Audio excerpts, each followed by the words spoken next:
The following program is rated TV MAL. It contains strong language and is intended only for mature audiences.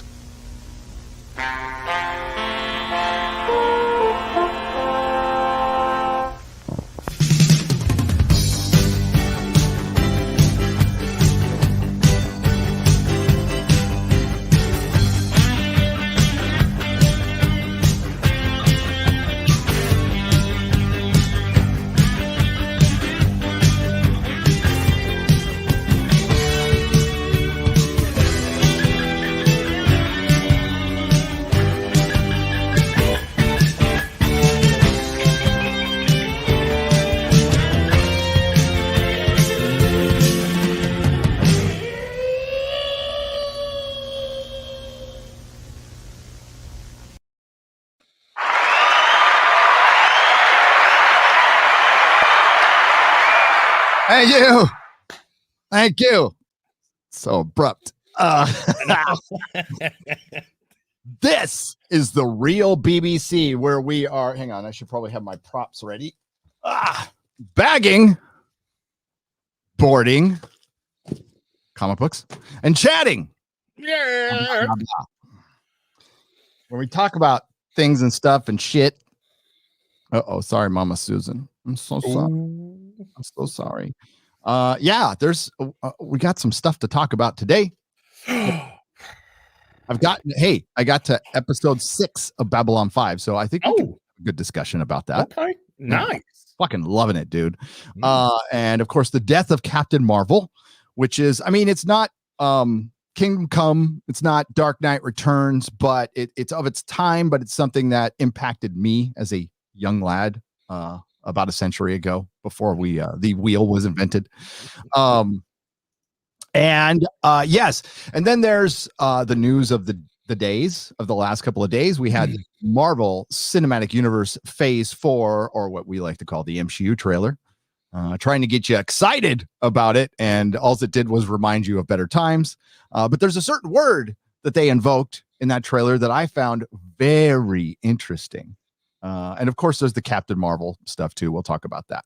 But first, let me introduce my co-host, my brother, mi amigo, my comrade, Az. Hi. Oh, I'm so happy that today's May the 4th. Because Star Wars have already tweeted out a picture that they've removed John Boyega from.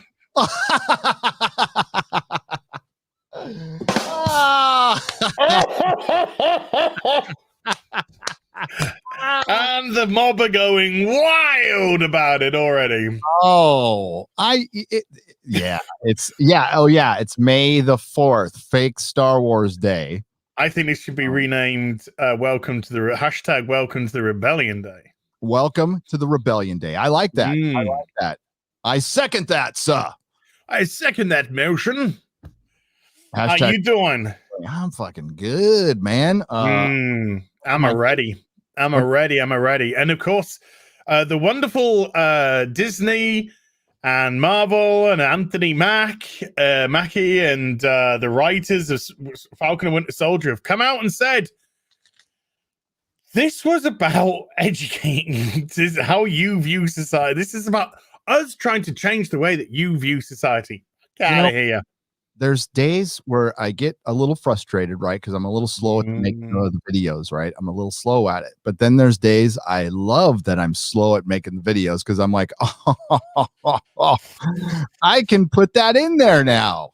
Because that's basically, creating conversations. We've heard that somewhere before, haven't we? I think. Well, Anthony Mackie said, this has got nothing to do with a black Captain America. I'm not a black Captain America. Steve Rogers is a white Captain America. And then he says, and I can't wait for my sons to watch the TV and see a black Captain America.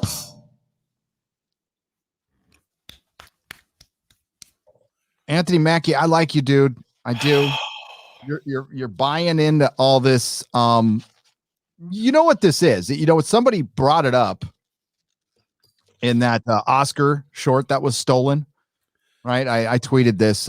Some Asian young lady did a Groundhog Day of a black man getting killed by a policeman, and he gets to relive it to try to get away from it. And apparently it was stolen, and then it was given an Oscar. But what made things worse was the comments saying an Asian woman couldn't write a story about a black man.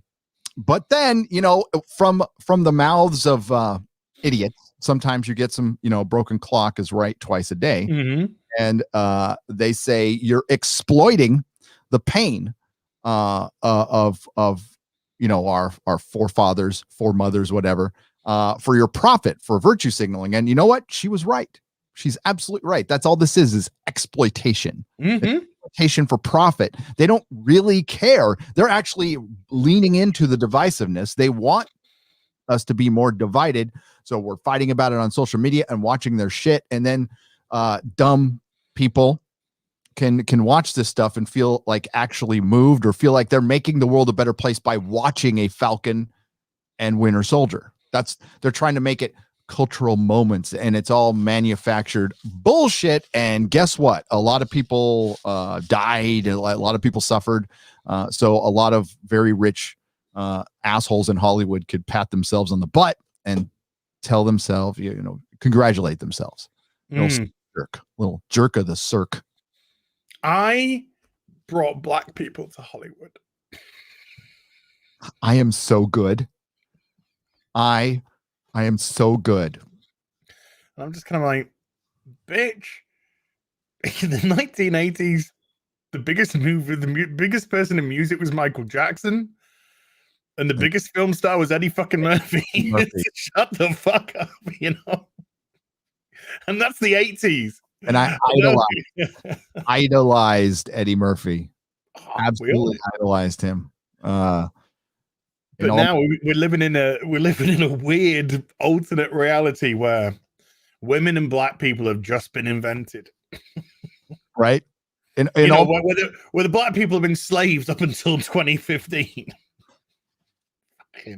In all my pretend movies that I created, I used to draw movie posters of my pretend movies that I created in my head when I was a youngster, and Eddie Murphy starred in every single one. Yeah. I had Eddie Murphy in space fighting aliens. I had him in a Twilight Zone episode that I wrote. He was in everything because I thought he was fucking awesome. 48 Hours, by the way. I know everybody loves Beverly Hills Cop, which is fucking great and classic.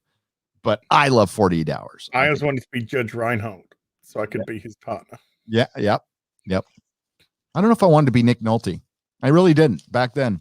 No, definitely not. Not when he goes into the bar. Holy shit. Yep. No, Judge Reinhold was more wholesome as a kid, Yep. Well, at least you thought so. Last Times at Ridgemont High, which was based on Claremont High School down here in San Diego, California. That's right. True story. Oh, Coca-Cola have just canceled their racial quota as it didn't turn out as profitable as they thought. It says Memology 101. Oh, Memology is our news, by the way. So shout out to Memology, by the way. That's the only place I need to go. Yep. The only place I need to go. Hey, chat, how you doing? Hi, chat. Let's see you, ladies. Let's see this here. You're moving and shaking. I can see you moving and shake. Got apple pie. Hi. Got Eric K and his wrench. Hi. We got retro Wookie. Hi. Dr. Pepper is better than what? I mean, a lot as far as, but soda's terrible for you. You shouldn't drink soda. Stephen W says hi. Hi. And look at this. We got Gary Walker. Oh, where'd it go? I hate it when it jumps on you like that. Sorry, Gary. He says hi. Hi, Gary Walker. But it jumped on me. No, not hi as, just hi, Gary. Thanks. That's correct. No, he said hi as too. Okay. Left that part out. Just kidding. Poor ass. You just said hi, Gary. Hey, you get, what do you do? Top billing, your face comes first on the fucking on the thumbnail, and you come first on the credits. You don't hear me bitching about it, do you? Well, darling, it's just one of those things. No, just kidding. You son of a bitch! one of those things. I talk to people, Yeah. I talk to people and people talk to people, and that's just how it's arranged, darling. And darling. No, we don't want to be, envious. We don't want to be Ethan Klein. We just don't want to. You know what?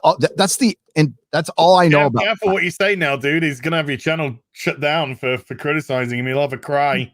How?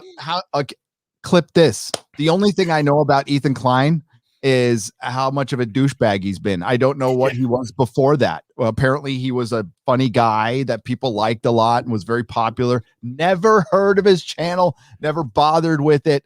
I think I heard your boy Zach talk about it a couple times, that he said he watched this channel called H3H3, which I never bothered to go check out.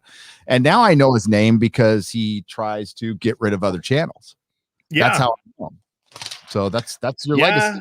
I used to watch him. I used to love watching H3H3 when he used to do his funny skits and watch people who just made horrendous videos and just funnily take them apart. Not like maliciously, just like hilariously take them apart. Then he just started his podcast, and holy shit. Suddenly, I don't know, he started sniffing his own farts and thinking everything that came out of his mouth was amazing. And I think he exposed himself, to be honest with you. But it's a shame. He was at one point a good one, or maybe just hid the bad side well. Yeah. But now he just tries to shut people down who dare to criticize. Yeah, how dare you? I'm small potatoes, not too worried. Oh, sorry, he's well versed in punching down. Yes. Hey, Matt 317 says I'm here. Present. Hi. Present.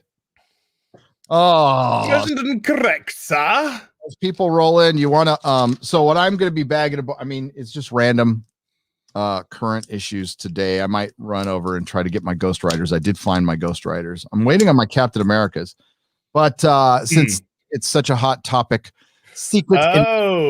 Okay. It started out, it's a great concept. It started out really good and then kind of pooped out. But sold very well. It was Brian Bendis who came all over DC. Oh, jeez. I can't. Sorry, dude. I can't look at that name. Yeah, dude. Can't look at it. And it actually burns my eyes.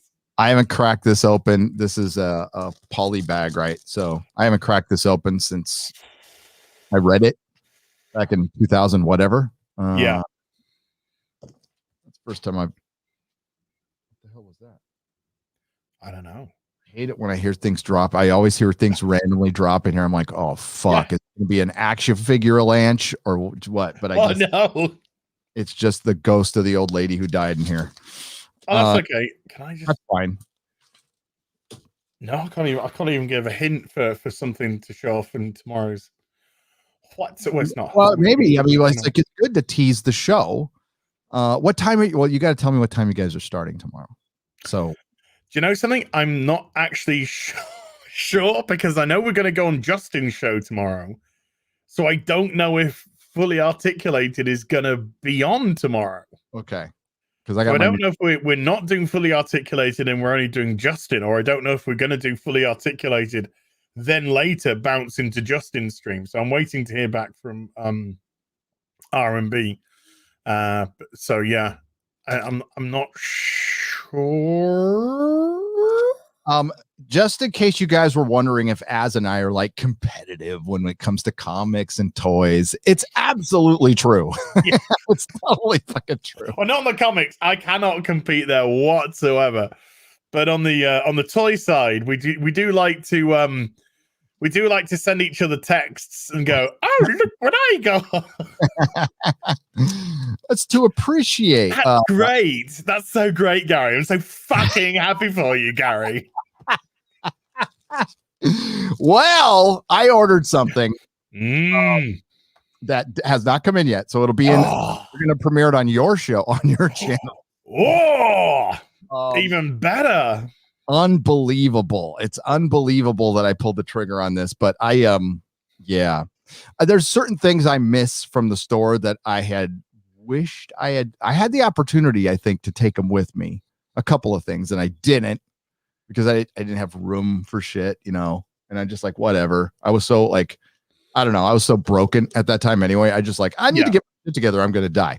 So, yeah. Which isn't the important part.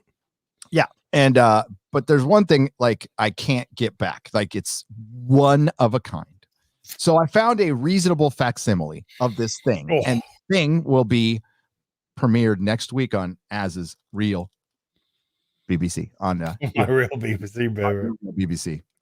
Yeah. So this is back when variants, you know, they there was like 4 or 5 for an event. This is a second printing variant. There's like sketch variants, which were third printing variants, like which like that's what we would do is like, oh, we'll do something a little different with the third printing, you know, because now they just kind of changed the background color. Because that's all variants are, is second and third printings. Yeah. Or same printings as the first. It just depends on when they come out. It's all bullshit. It's all bullshit. I told all of it. This thing, this third printing variant, you know, was selling for like $25. The variants for like director's cut and shit were selling for a lot of money. And I'd be honest with people in the store. I'm like, listen, I'm marking the shit. I'm marking these things up like fucking crazy, right? If you wait 6 months and go on eBay, you can have it for $5, and they would still buy it off my shelf. Well, okay. Since you're talking about your sexy comics, you know, we've been chatting this week. And I pulled the trigger on a single comic. Oh yes, you did. And this was a good purchase, by the way. And I'll tell you why. Go ahead and you tell him though. Yeah. So I text Gary and I was like, Gary, and I sent you a couple of images. And I was like, this is up. It's a good price considering what's going on at the moment. Should I pull the trigger? What do you think? And then Gary had a look and then he got back to me and he said, yeah, I think this is only going to get better. So if I were you, I'd do it. And then I thought I'd be even cheekier. So when I decided to go and pull the trigger, I realized that, you know, so I actually contacted the person and made a lower offer. And they went, yeah, okay, I'll take it. So I have pulled the trigger on an Invincible first printing #1.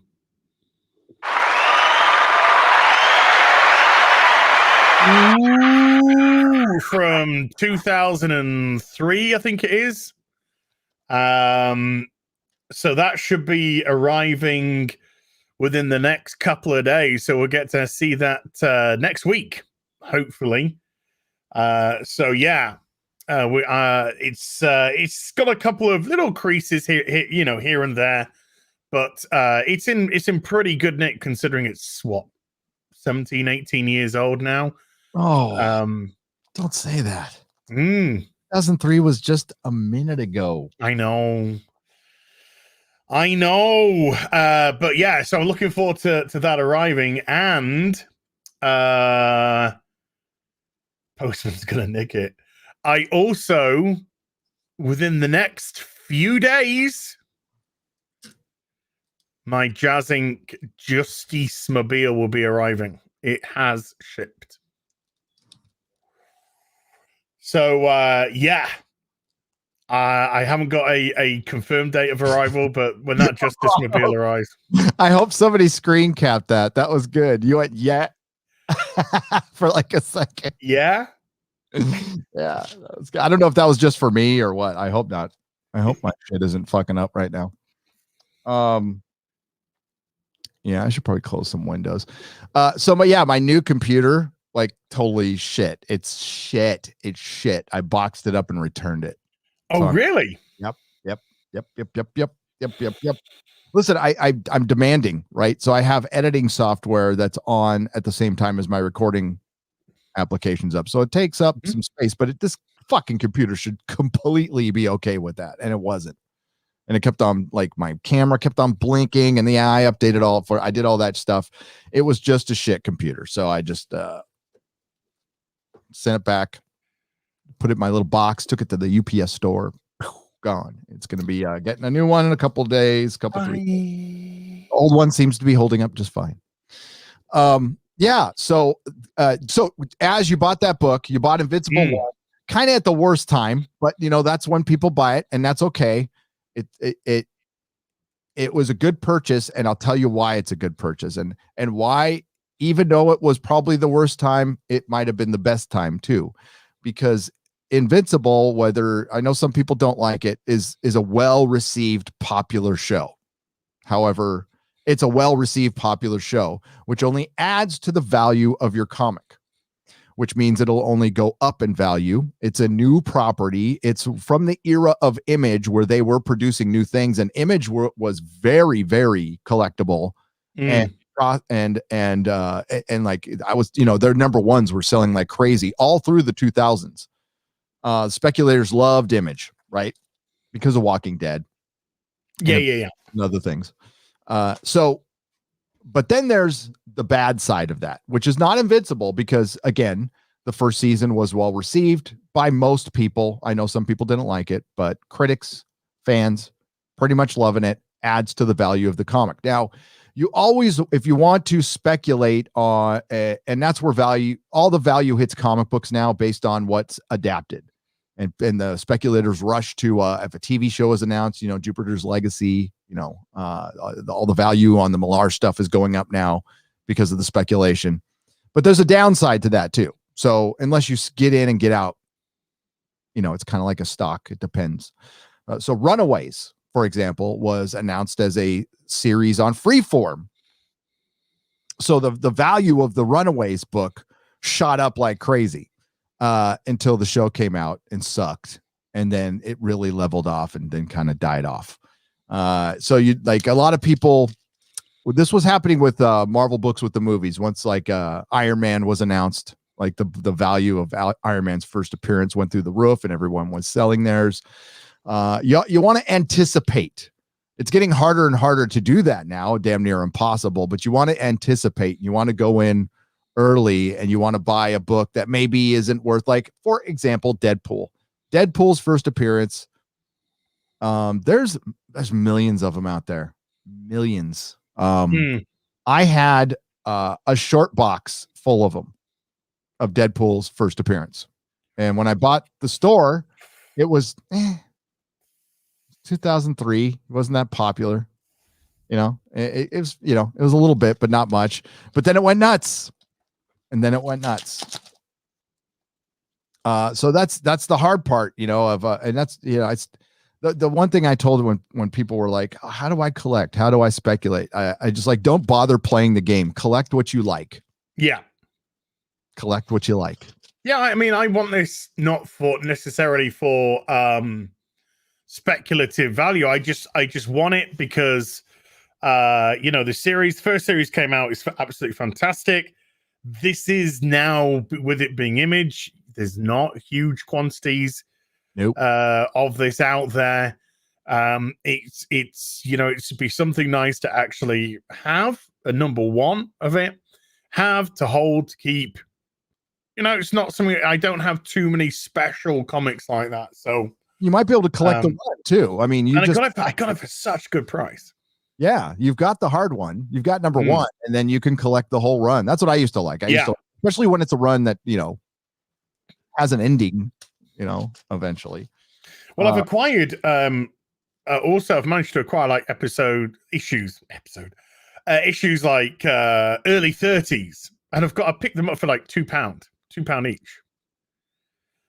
So that's not that deep into the run, and I'm already picking those ones up for a couple of quid. Nice. So, yeah. He's all right. This takes me back. So this is a variant of Secret Invasion. Hawkeye. And then is that Kate Bishop with him? No, that's Mockingbird. Oh, really? Yeah. Sorry, I didn't recognize her without her feminist agenda t-shirt. Yeah. Where'd it go? Fucking, I don't even know what I'm doing here. Here we go. So if I could focus. Yeah, focus on the thing. It says, I can't even read what it says. That's why I needed it. It doesn't give you I thought it would give you the variant, but these are the stickers for the variants we used to always get.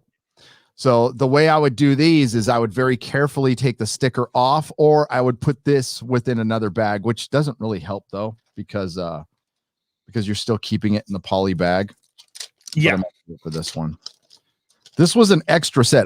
This is an extra set I found. I was just like going through my comics, and I'm like, oh, I have 2 sets, because I used to keep a set to myself for collecting, and then I'd keep another set aside that I would put away, and then I would sell it as a set at a Comic-Con, and I completely forgot that I had another set of Secret Invasion with all the variants. So I'd sell it in a couple short boxes for $500, $600. Always sell them.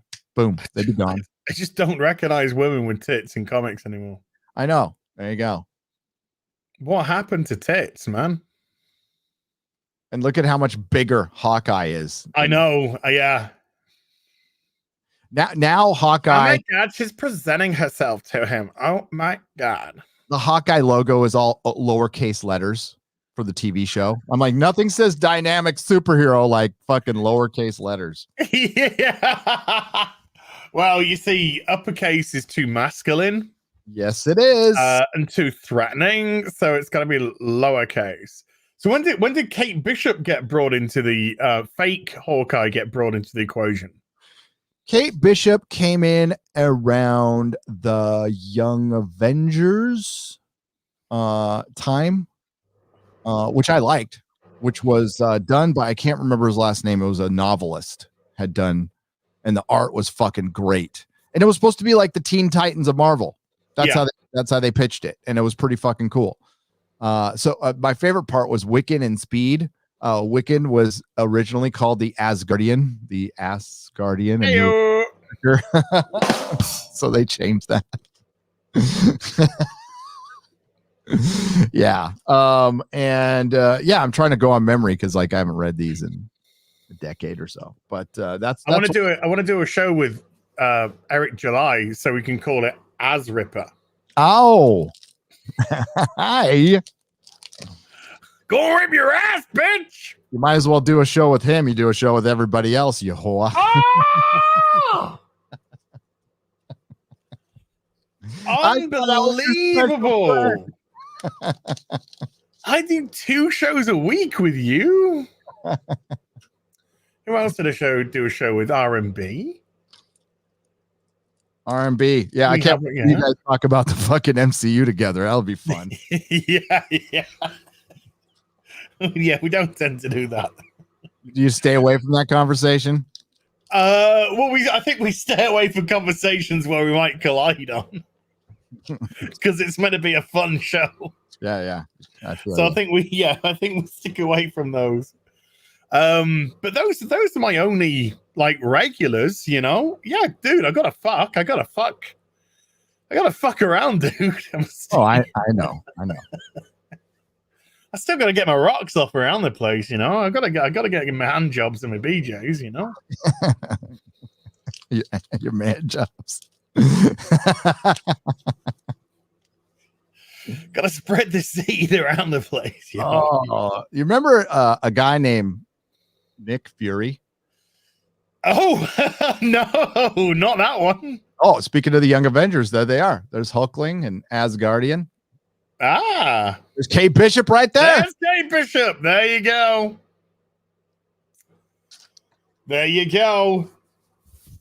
It was, I mean, like, again, Kate Bishop was fine. She was fine as a little, like, Speedy, you know? Yeah. A little sidekick. Taking over the mantle, though. Okay. Every time they do that, guess what happens? They go back. And I guess that takes us into the conversation of the MCU trailer. You want to check it out? Yes, I have not seen this MCU trailer yet. All I've seen is that one image that you posted in our secret Whisper network. And yes, the one we're planning on everything, and you know, the mind control and all that. Yeah, shit. Yeah. Where we the talk gay frogs. Yeah, where we talk to the shade of Rush Limbaugh and Andrew Breitbart. Yeah, we wait for our orders from Rush Limbaugh. Oh, Rush Limbaugh, we wait for our orders. We wait for the glorious one to tell us what to do. What should we say? Here are your scripts for today's videos. Brie Go Larson, forth. bitch. Okay, thank you. Yeah, but you just sent the image and it just says, we go to escape. It's like, yeah, we're fucking escaping, all right. We are. All right. So we go to this Marvel trailer bit.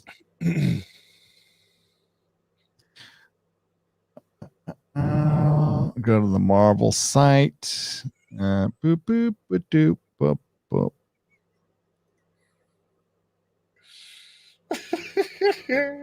Oh my God. The Marvel, it doesn't even cut for Marvel. So let's just go straight to their site. Oh, okay. Weird. I mean, because they don't copyright claim. Well, at least, we'll find, we're going to put that to the test. Yeah. Let's put this over on this screen so I can full screen it.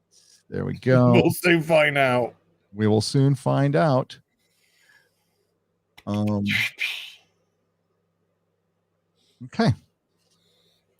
Okay, here we go. Mm-hmm.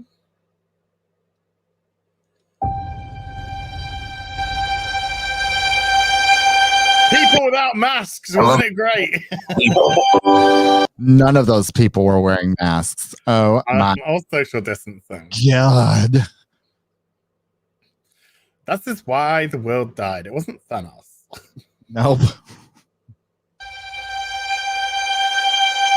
I love being with people. It's the most incredible thing in the world. What are you doing?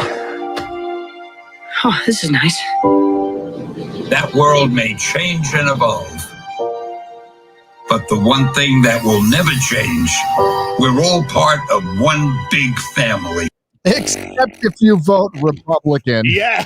Woo-hoo!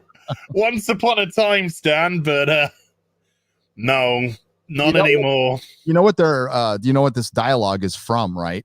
It's from when Stan read that statement that was basically to call out, I mean, not just Comicsgate, it was everybody who was being critical. Yeah. So he looked like, I mean, there was like some terrorist organization standing behind him with a flag. You could probably cut in Stan Lee's speech and like then the Mandarin. Yeah, like the Mandarin or something like that. Like he's being forced to say it. Nothing that he's saying is wrong, of course, but the intent behind this was to denounce and discredit the critics who were simply saying, I'm tired of seeing characters that I have had no problem with before being used for a writer's political agenda on politics I may or may not agree with. This false assumption that it was just Republicans and it was just on the right is bullshit. I'm here to prove that, and so are many others.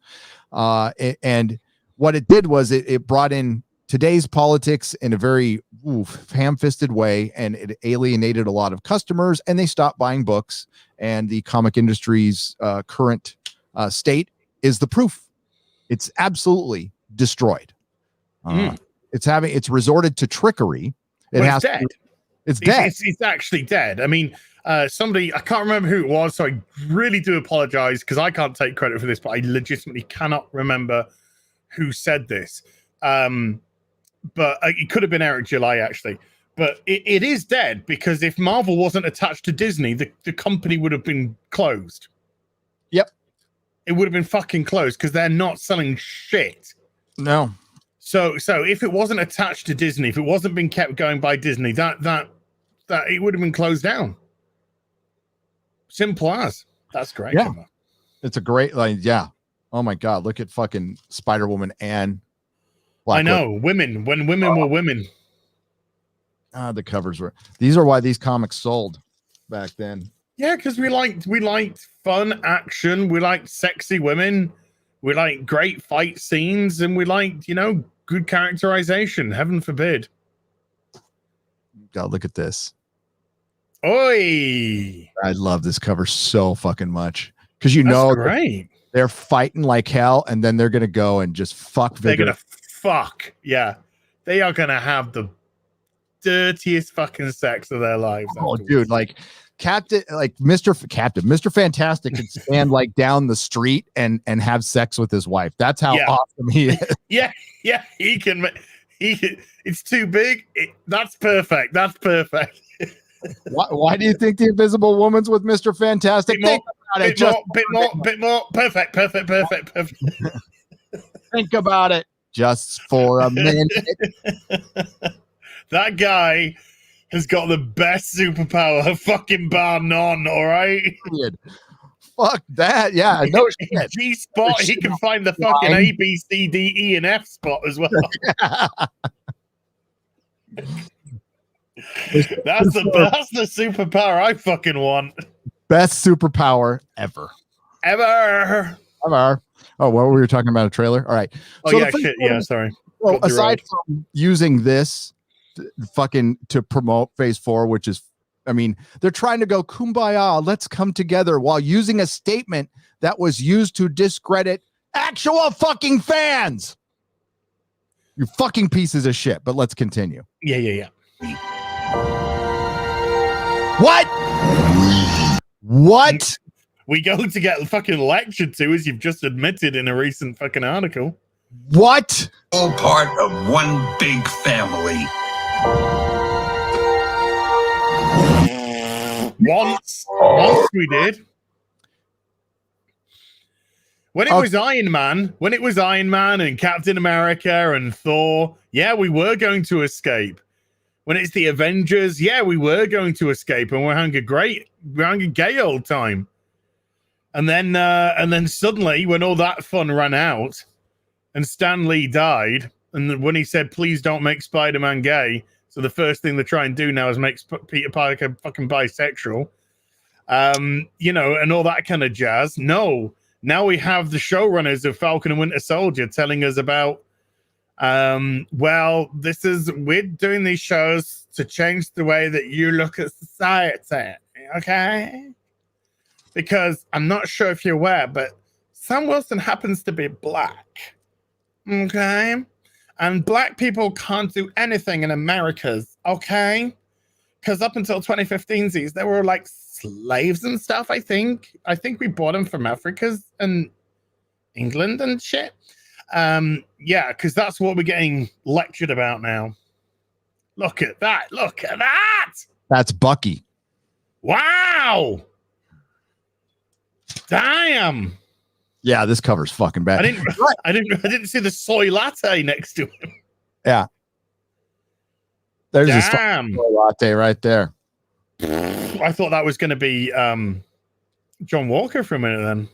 You know what they said? You know why Bucky we didn't want to promote gun violence, so we used knives instead. and Britain's like got a knife pandemic going on. Yeah. Everyone's fucking stabbing each other in London. Yeah. We don't want to promote guns. Fuck off, Marvel. Wabsy. When somebody who fucking drinks from a fucking Frappuccino machine and puts fucking kale and carrots into a blender and calls it fucking breakfast, tries to tell me what to do in life, go fuck off. I'll listen to somebody that wakes up and has a full English breakfast and then says, right, let's get into the studio and start fucking doing shit. That's what I want. Daredevil. Wolverine. Oh, these are great covers, dude. Yeah. So escapism. Yeah. I think that's something a lot of us have been talking about for a few years now, is the lack thereof. Is escapism. And I don't think it's an accident that they invoked this word after the massive abysmal failure that was the Academy Awards, because that was a surefire sign people are fucking sick to death of woke. We're fucking done. We're tired of it. Don't give a shit about it. And Marvel's going headlong into it. And they're like, oh, fuck. So let's try to use their verbiage. Let's try to use some of it's escapism. It's not right on the heels of what Anthony Mackie just said. We're trying to get society to look at itself. That was the quote you said. Then we go to escape. Don't you think those are kind of contradictory terms? Yeah. Yeah, I think they are. So thanks for watching. That's what I said is thanks for watching, because they have to be listening to us at this point. And if there's any doubt that people are still pissed at Hollywood, go see how well everyone's videos are doing on those Oscar ratings. Well, yeah, I mean, geez, I think mine's up around 80,000. Yep. 93,000. Yep, you'll hit 100. 93,000 Oscar video. But there's a reason why alt, I don't know how we would describe ourselves, alt entertainment. I don't know, how do we describe ourselves? But there's a reason why alt entertainment, YouTube, stuff like that is on the rise, and it's because people are looking to escape, because they're not getting it from what used to be their mainstream focuses. They're not getting it from the movies. They're not getting it anymore from TV. We are just getting persistently preached to. I saw a clip today, which was from Fox, and I'm no fan of Fox as much as I am no fan of CNN. Yep. But they were absolutely spot on. It's just this 2.5 minute segment where they're saying, there was a time where if you wanted politics, you went to your news station. You went to your news station, and that's where you got your politics from. Now it's infested in everything. Entertainment, in brand. You can't buy a fucking Coca-Cola without them telling you about fucking BLM or, some fucking dumb shit that's going on at the moment. And it doesn't matter what side of the aisle you fall on, people are just fucking sick of it. And they'd surveyed people, in your football, you just want to watch, the Green Bay Raiders play the New England Buccaneers. And you tune in, and it's just like, we're going to start off, and the fucking banners are everywhere going, this activism, that activism. Now everyone's going to take a knee in remembrance of this activism. And people are just like, oh, just fuck off. Just fuck right off. I've come to watch these people throw a fucking pigskin. I haven't come for this lecturing and this fucking nonsense. That's what I'll tune into the news for. And so they polled these people, and the vast majority of them, like 55% and above, were just like, I don't want activism in my brands. I don't want activism in my sports. I don't want activism in my entertainment. I just go, I want them to just do what they're fucking, you sell bread, just sell me fucking bread and shut the fuck up. I'm not interested in your fucking politics. I'm interested in your fucking bread and your seedless and your beautiful seeded batches. That's what I'm interested in. I'm not interested in to you turn around and going, oh my God, but yeah, didn't know that like 6 people died last year in an out of context piece of activism? Now, fuck off, mate. Fuck off. What did that guy say at the Oscars though? Today, 3 people are going to be murdered by the police. Yeah. And 3 people are going to be murdered probably in Chicago alone. And you've got more chance of, if you're black, of being murdered by a black person than you have of a white person. Yep. You've got more chance of being killed by a black police officer than a white police officer. But let's not take those statistics. Let's just use our out of context statistics, because that's what pushes our own specific narrative. We don't want that.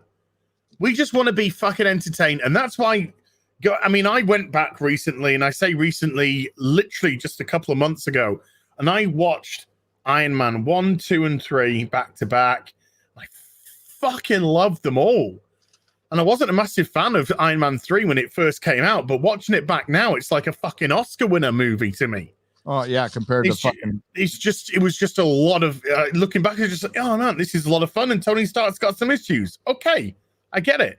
But what was his issues? Were his issues that the fucking gender pay gap wasn't fucking close enough for him? No. His fucking issues were that he was having fucking PTSD about fucking seeing the vastness of fucking space and nearly fucking dying and then falling through the vortex back to fucking Earth. He was having those sort of flashbacks. He got a peek Jesus. of what's out there. Yeah. And it freaked him out, and it would freak anybody out.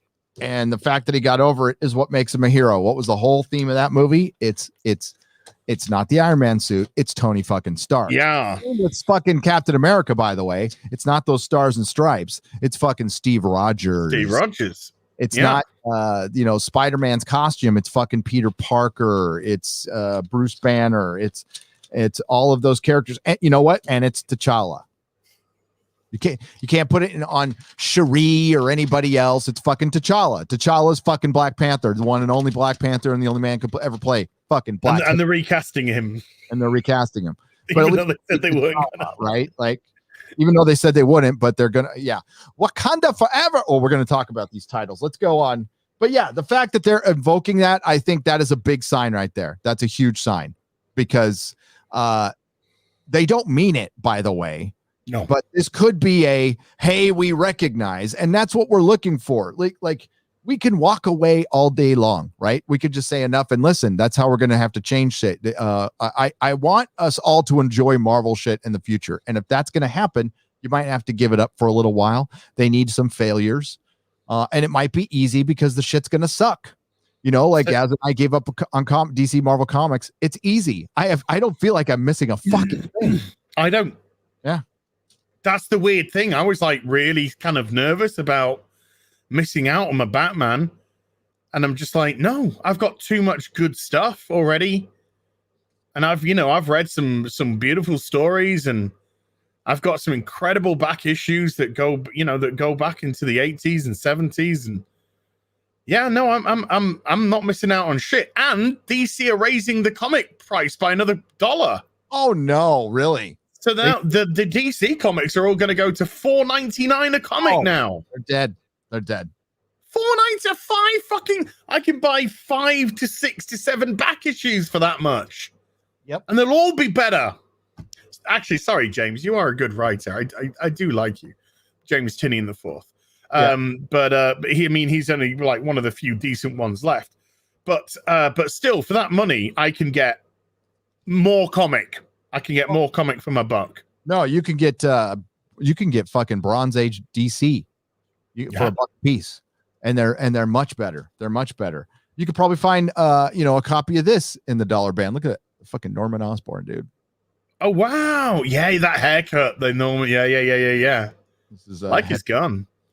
Oh my god, I wish it was a knife though, because I did find that a little bit threatening. Violence. So yeah, the fact that they're invoking this shows that they are listening, and they should be fucking scared. Falcon and Winter Soldier was too woke, and it didn't do as well as they thought it would. That's why they had to release a trailer before the final 2 episodes. Gary, before you carry on, I've got a question for you. How badly do you think it did? There's a lot of Marvel consumers out there who will just lap up whatever they put out because of the strength of the brand. And I would never deny the strength of the brand. But I would say it dropped off significantly, 30%, which is significant. The viewership dropped off. And the viewership on these streaming services is not as good as you think it is. And if it was, they would tell us. If 20 million people fucking watch that show over a period of 48 hours, you bet your ass Disney would be out there telling you. Because they know how long people watched an episode for. Yep. So they know the average duration of an episode. Like we know the average duration of our viewer on YouTube. That's the beauty of streaming. So they can see when people are tuning out. There is a commonality with streaming, right? So there's a commonality with say an hour-long live stream and an hour-long of scripted entertainment. And I'm saying it's a basic overall commonality, not an exact science. But if you go based on our analytics, which I'll open up one day and I'll show you like what our average view is on a live stream and how many people pop in, because on our average, on a real BBC, we average a total of 30 5,000 views. By the time it ends, it might creep up to 40, which is fucking great. And people watch for about a half hour on average. Yeah. On average. So that's counting the people who watch the whole time and the people who come in and dip out once in a while. And same thing happens to a scripted TV show. People stop watching it. They go have a piss. They fast forward through the fucking boring ass walking through hallway parts, you know, and I bet you the average viewership for a Falcon and Winter Soldier episode was somewhere around 10 minutes. 10 minutes. I would go between 10 and 15. Yeah. And it's a percentage of their subscribers. So they say they have 100 million subscribers. Well, only about 15% of those 100 million probably tuned in to a single episode. We're not talking the whole series. We're just talking. And then out of that percentage, only 15% watch the thing all the way through. That's generally what it is. That's why the iPlayer changed over there with the BBC, changed how it judges a view. It judges a view exactly how YouTube does. Basically, if you watch for 2 minutes, it's a view. Yeah. Which is okay on a 10-minute video. Yes, 20% of your video. But 2 minutes for an hour-long episode, not very good. Yikes. So we'll never know. And based on some of the data out there from Nielsen, that is only from smart TVs. So I'd say that's a small percentage of people who go to streaming services. Judging by what I saw on Twitter, a lot of people watched it. I'm not saying a lot of people didn't watch it, but comparatively to WandaVision and I would say Gina Carano getting fired and the dud of a cameo in WandaVision really soured a lot of people on Disney Plus. Yeah. Yeah. Well, big time, because we were all okay, I'm not going to say that. You want to? I'm not going to say that for the reason that it may incriminate us in the court of law. Yeah. Because of Mr. Klein. Mr. Klein, did you see? Yes. But I couldn't possibly comment on that. But yeah, let's just say we got very discouraged when good Gina was fired, and I think that did sour a lot of people with not game-changing numbers, but I do think there were plenty of people who just like, fuck you, we'll take our money elsewhere, and cancelled their Disney Pluses, and maybe picked up an HBO, which apparently is meant to have gone up to around about 80-90 million now, apparently, after the great showing of Justice League. Whether the two go hand in hand, who knows? Are we going to get past this? We go to escape. Maybe. This is all the trailer. No, we're going to get through the trailer, but I really wanted to talk about that escape part. Sure. Yeah. Because the fact that they're invoking this fucking word is fuck you after we watch this trailer. Let's go.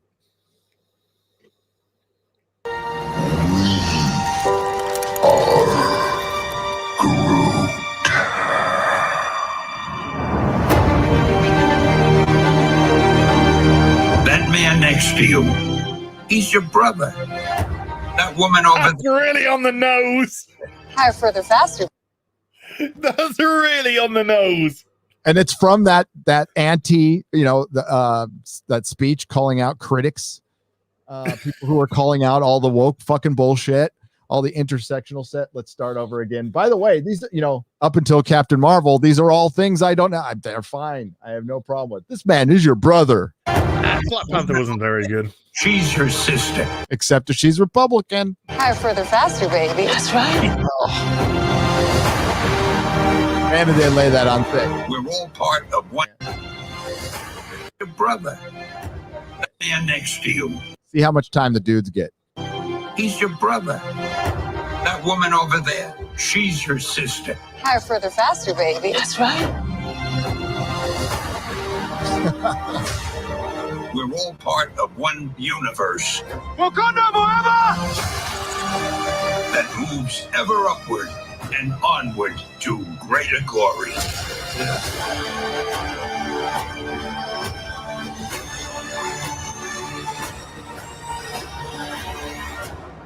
This part's cool. On your left.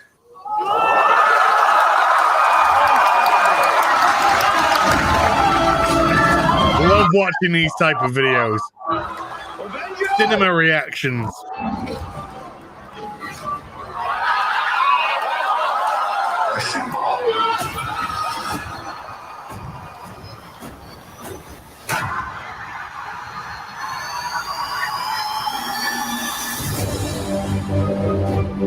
That's fine. Except for the Captain Marvel bits. This is pretty good. Yeah, this is the good. That was the good Marvel stuff. This is the a dead character. yeah. I'm done running from my past. We have unfinished business. A dead character, and in Russia, fighting a female Taskmaster. By the way, Taskmaster's got to be a woman under that mask, right? Unless somebody knows something I don't. No, it's got to be, because otherwise Taskmaster couldn't fight Black Widow. So yeah, so you get this like nice little review, and then the fucking on the nose shit from Stan Lee that was from basically a forced statement to call out criticism. They actually use it to promote their Phase 4 trailer. And this is probably going to be the best of the next 3 movies we get, is the dead character, because Scarlet's great, unless they make woke and intersectional. Who's we? Have you noticed how her costume is is actually her final costume from Endgame, but white? Yep. Not her best costume. Then we got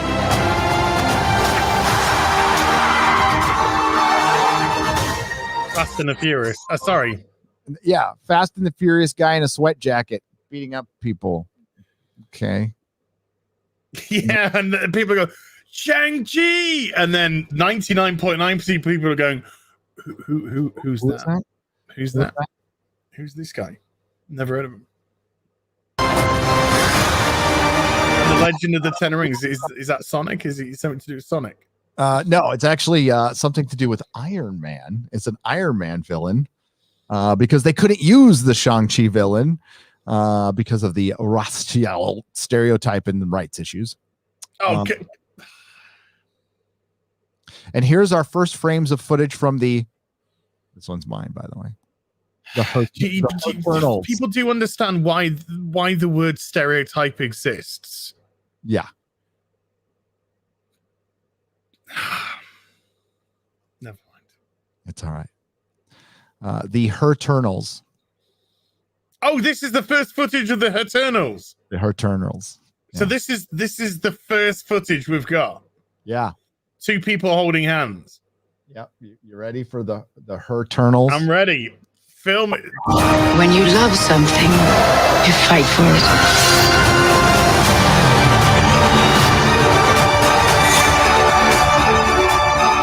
We're the ones who changed everything. That's going to be a prophetic statement, by the way. I want you to. Yeah, it will change everything. I guarantee. I want to point out that that was the star of the show. Richard Madden was cast as Icarus, who was the fucking leader of the Eternals in the comic books. Not that nobody's going to know that, and I understand that. The comic book wasn't popular, okay? It wasn't popular. It was a good Jack Kirby comic, but it just fizzled out. And, instead of making this a love letter to Jack Kirby, which they could have done, they wanted to compete with AT&T, who hired Ava DuVernay to do the New Gods. AT&T since has fired her because they're smart. But now they're doing, we can get an Asian director to do a Jack Kirby movie. So that we got the HERternals, and then the Asian director takes over and says, Richard Madden's not the star anymore. It's this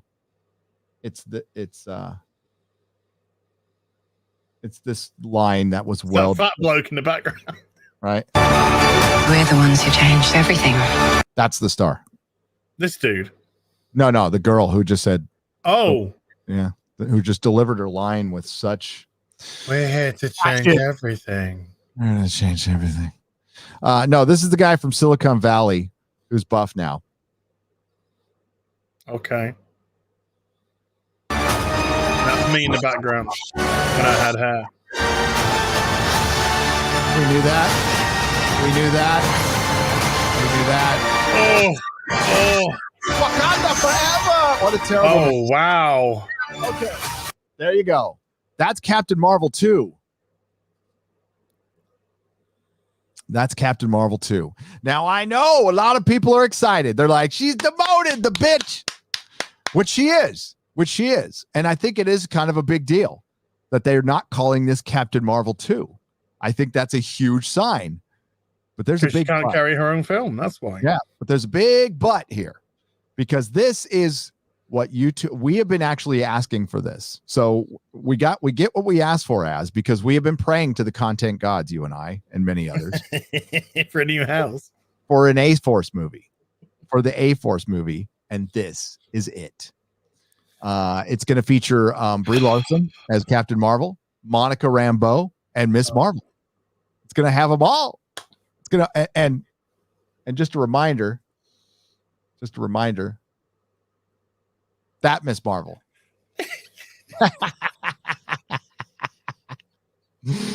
Oh, forget a Brie shed. There's going to be a Brie edition. There's going to be a Brie cottage. I'm gonna fucking have a mansion. I'm gonna have everything my heart could desire. I'm so happy. Oh, Jesus Christ, in a handbasket. What the fuck is that frumpy dumpy fuck? The YouTube videos will be glorious. Glorious, I tell you. Glorious. Okay, over under right now. Over under right now for the two Jeremys. Because and you can beat them. Maybe you can beat them. I need this Brie money. 200 videos. Could you do 200 Brie videos? No. Marvel's videos? 200. Not even close. Maybe 20. Well, now honestly, what is it? 4 a day for what, 3 months? We'll say 4 a day for 3 months. I could just make the same video every day for 4 months. Jeez, that when I saw that the Ms. Marvel costume that you flashed up on the screen, holy shit, I was fucking embarrassed for her. Yeah, I don't want to. God, the kid's innocent in this. Okay, the kid. Oh yeah. This is not a stab at the actress. This is a stab at. This is a shit character. Yep. This is a shit character who's a Sama Amanot fucking self-insert, because Sama Amanot aspires to the ideology that if you see yourself up there, then that's the only way that you can relate. Just to heroes. She's not a hero. Ms. Marvel is a villain. She blew up her best friend, who's now in half robot. She jailed without any due process. Heroes. Oh wow! With Captain Marvel's consent, you know, they horrible people. Keep talking. This comic just okay. Hang on, just look at the title real quick. Oh wait, well, I gotta move this. Marvel, the end. The end of Marvel, yes. The end of. That's all it needs now. The end of Marvel. Oh man, Christmas is gonna come early in 2022, baby. Oh boy. Yeah, it is. And, wow, is that gonna suck? Like, well, Disney just gonna have to buy those theaters again, aren't they? They're just gonna have to buy those theaters. Those empty theaters are gonna be there, full of nobody that created, and this is gonna do $1 billion. Somehow. And dude, they're not gonna be able to pull the shit on the theaters that they were pulling before. There's no way they're gonna be able to do that with what theaters are left. They're going to have to give theaters every concession, for lack of a better term, they need. Hey, So they're not going to be able to pull that shit. So let's take a look. And, Dude. I hate to break this to people who thought like the lockdowns are over. Ask Canada, ask Brazil, ask India right now. It's not over. It's not over. Which sucks. But you know what? A lot of actors and actresses that work in these Marvel films support the measures that have killed a lot of business in this country. Of course they do, because now they're big business chums have got all that. They got who's profited from it. Google have profited from it. Facebook have profited from it. Amazon have profited from it. Kelsuprees, the ones who control fucking virtually everything. Hey, do you want me to depress you even more, folks? While this shit's going on at the cinema, do you know what shit's going to be given to you on Disney Plus? Oh, the Ms. Marvel TV series, the She-Hulk TV series, Kate Bishop, Hawkeye with Kate Bishop and TV series. It's all coming, folks. It's all coming to teach you intersectional feminism. Because you need to learn some lessons, and Disney is Ironheart's another one. Let's get some more failed comic runs up in here, y'all. 10 years ago, I was doing coke off a hooker's ass, and a cop looked the other way when I ran over 2 homeless people on my way home while I was intoxicated. But now I'm going to tell you how to live. Hollywood. By the way, they're still doing that shit as well. Oh, they are. Yeah, that's still going. Apart from they're doing it off kids' asses. Yep. Terrible.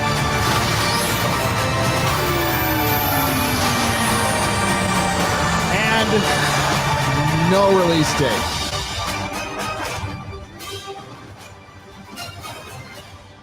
That was really lame.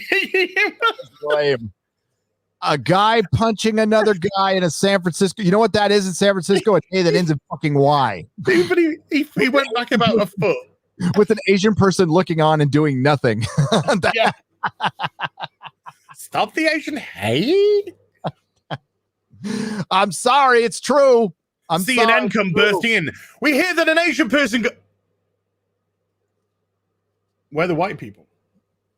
No white people? Okay, they're filming. The white people are filming. No white people. Let's wrap it up. Wrap it up. The white people are filming. The Asians are doing nothing. Fox comes bursting in. We hear there's some Asian hate. Where the black people? No black people. Wrap it up. Wrap it up.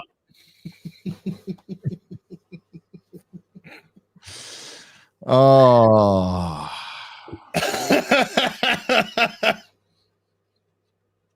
Wrap it up. Wrap it up. Wrap it up. Oh. Oh, you know what comic they couldn't make today? What? What? The Rawhide Kid. Oh, yeah, baby. Which is a 6-issue Playing the size of my gun. Yeah, it's a big gay joke.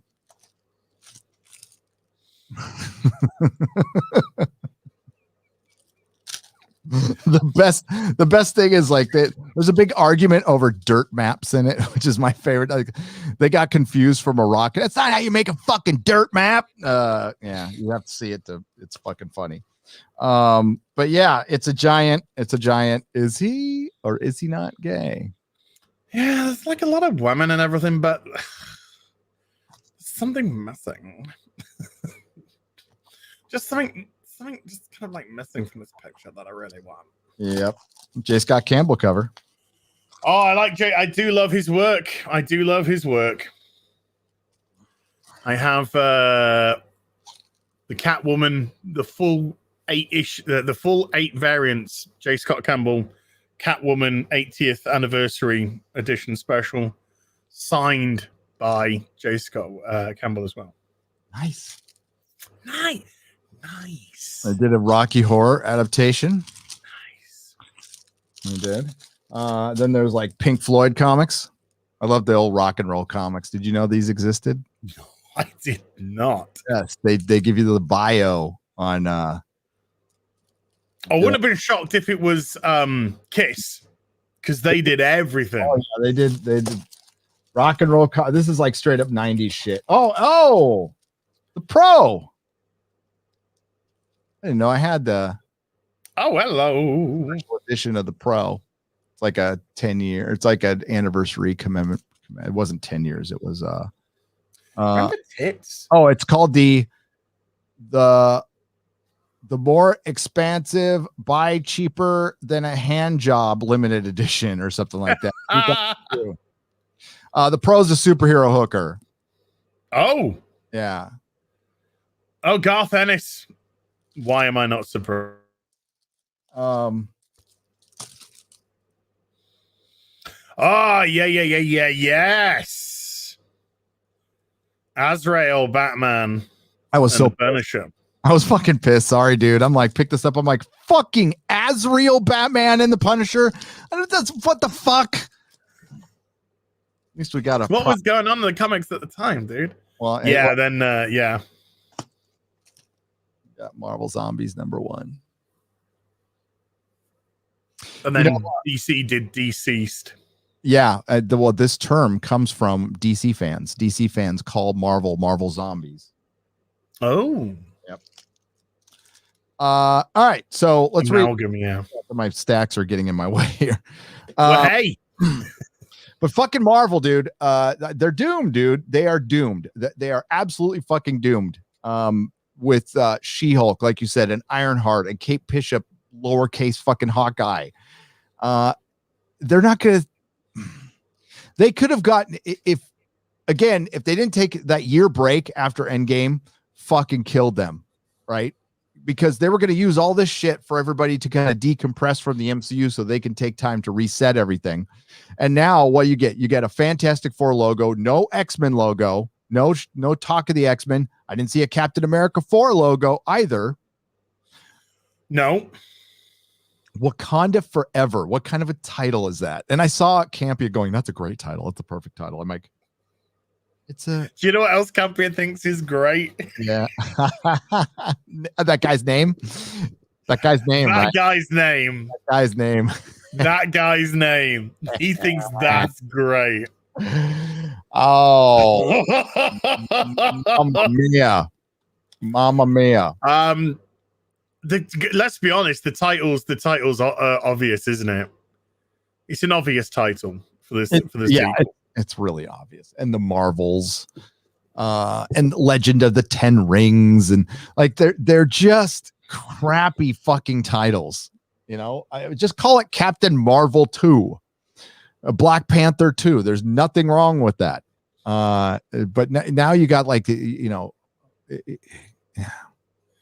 I think there's a lot wrong with Captain Marvel too. Well, there is. I mean, it's so homogenous. That's what it is. It's just basic bitch. On the donation side, we got Hedrick Benthau. Before production on Black Widow began, there was a casting call for an African-American man for the villain, since the marketing is careful not to reveal who OT, the original character,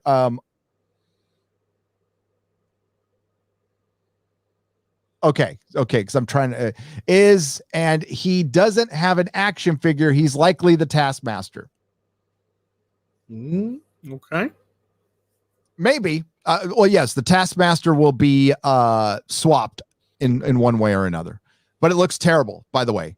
It's the Taskmaster. He's an okay villain. He's got good powers. He's got a good look in the comic books, but that costume wasn't really transferred well to me. It looks pretty fucking lame. And their costumes have gone downhill, like really downhill. Please read the Den of Geek article. Marvel Eternal Chloe Zhao's influence already evident in first look, especially the Kevin Feige quotes in it. I'll go to the I will go to the bounding. I'm gonna break your heart now, dude. Now break, but thank you, Hedrick, for the $1 donation. Red Eye for $5 says, "Hey Gary and Az, about the point of missing out mainstream comic. I think the same point can be used for any other industry like the gaming community and some of their problem childs." Well, yeah, I mean, you keep giving money to something, it's gonna just stick around. You know, you want it to stop buying it, even if it's for a little while. It might cause them to wake up or end it. It's better than continuing this bullshit. What's up? Okay, Gary, do you want to get an image of the Taskmaster? Don't share what I'm sharing. Okay, I won't. Do you want to get an image of the Taskmaster from the Black Widow movie, and do you want to post it up for people to see, so they can get a reference of both what I'm going to show, which might just break your heart, by the way.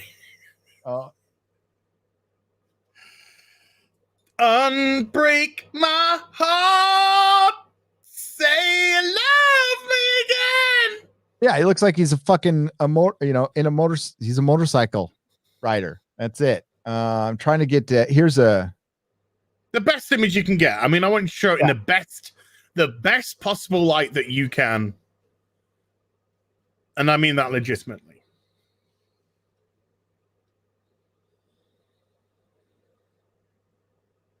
Okay. There we go. Okay. Yeah. Yeah. So this is the Taskmaster from the Black Widow movie. Yeah. Yeah, it does look like a man. I don't think it's going to be a woman. It does look like a dude. Do you want to now share what I'm sharing with you? This is on sale at Sideshow Collectibles, and that's the Taskmaster.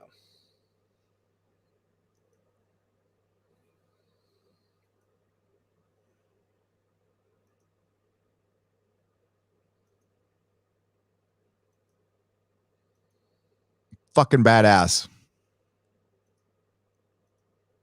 Fucking badass. And then again, we'll go back real quick. Hang on. Oh, that's look at that. Look at that detail. Yeah. And we got this. Then you got some fucking Chappie. My name's Chappie. Yeah, it's hard to tell. I'm just trying to think of this through the lens of Ray Winston. I don't know. Kind of looks like it, huh? A little bit, yeah. I think there's a possibility, especially, with the little clawsies coming out his fingers like that. Wakanda forever. Wakanda forever. Yeah, maybe it's yeah.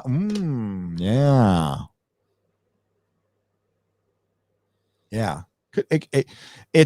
It won't be the Taskmaster from the comic books. There'll be some difference. You got to look at it through the lens of Marvel. All right. Dude, share this image I'm sharing now. Oh, that's fucking awesome.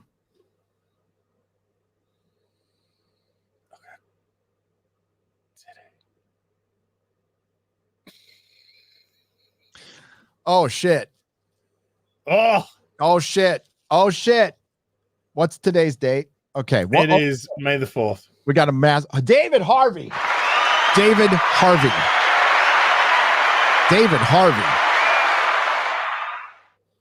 $500. What? $500 fucking dollars. Dude. Happy hashtag We Stand with Gina Carano Day in lieu of the faux SW Day. I don't even want to say the name.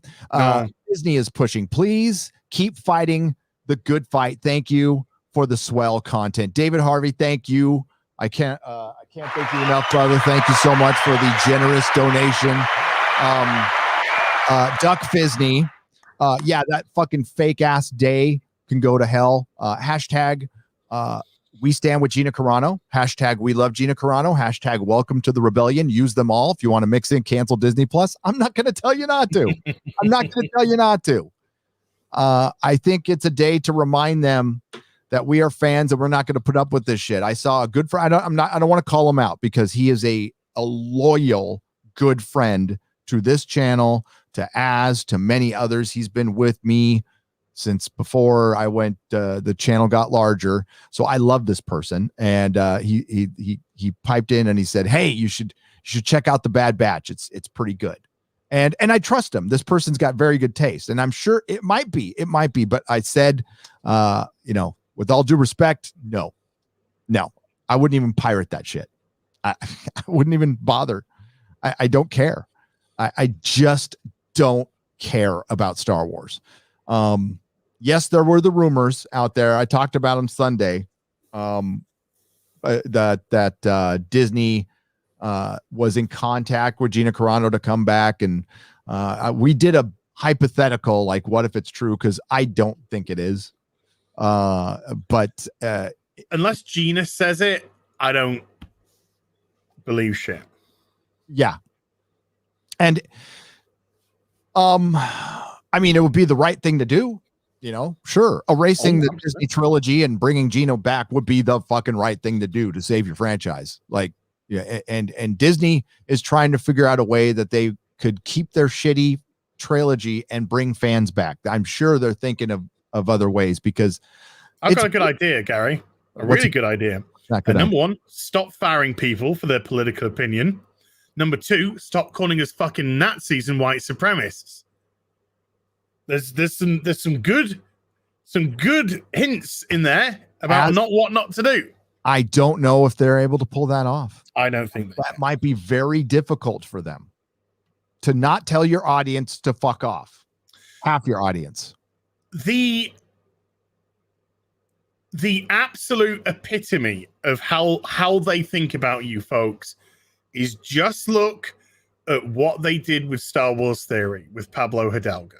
Yes. That says everything that you need to know. That says they think you're a bunch of fucking idiots. And that's to the people that love them. Love them. This guy couldn't love Star Wars even more at that time. And they were just like, look at this fucking loser. Yeah. Imagine what they think about Dead love their property. Holy shit. No, Pablo Hidalgo, yeah. Pablo Hidalgo is a sad dude, man. He's a real sad dude. He's a miserable, sad dude. Small man syndrome. Yep. Got a giant chip on his shoulder. Something bad happened to him when he was young, and he rose up through Lucasfilm, and he's an executive now. And what does he do? He shits on their biggest fan. Yeah. And the fact that he still fucking works there. Do you think Disney's changing? Do you think Disney's fucking changing? Anybody would have been fired. Fired. Our biggest fan, the guy who makes more fans than Pablo does, who's a giant fucking walking commercial for us every fucking day. You just disrespected him publicly. You're fired. You're fucking fired. I mean, like, what does that guy contribute? What does he contribute other than being another box that was checked? Cancer. He's a cancer. He's a cancer in the company. And the fact that they've kept hold of him means that there are other like-minded cancerous people who wanted to stick around because he shares the same viewpoint as them, same ideology as them, like-minded. So, birds of a feather stick together and all that. But that's what they did to the biggest fan, folks. So just imagine what they think about people that dare criticize. Yep.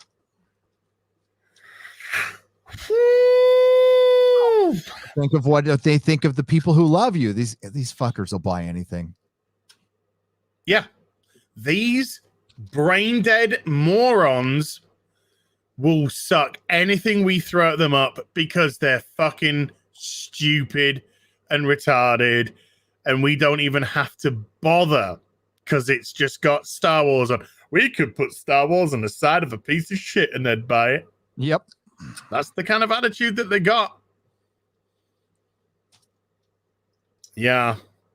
So yeah, this I don't know. I don't buy this Gina Carano rumor unless Gina Carano comes out herself and confirms it, or when or if and when she comes out and says yes, or if and when she just and if she just keeps quiet, the longer she keeps quiet, I think the less legitimate it sounds. Oh, Gary, is Kathleen Kennedy still employed by Disney? Kathleen Kennedy is still employed. So this is what, 3 weeks now and counting of imminently being fired? Yeah. 3 weeks and counting of imminently being fired for the 5th time. Now, like there's, so there was no Disney trilogy characters on the poster. I think there might have been something to that, but I think they just want you to forget. Do I think they're going to erase it? No. There's Gina Carano toys available. It could have been just a late shipment. I mean, it could have been just a container that was stuck on the Suez Canal or just came in and they want to sell them. So they sell them instead of trashing them. And that episode did go back up. I think that was good, but that could have been pressure from the producers of the show, contractual shit, whatever. Yeah, it could have been. I got a feeling that it was contractual shit. Yeah, that's what I think. But Kathleen Kennedy's contract is up October 30th, I believe, of this year.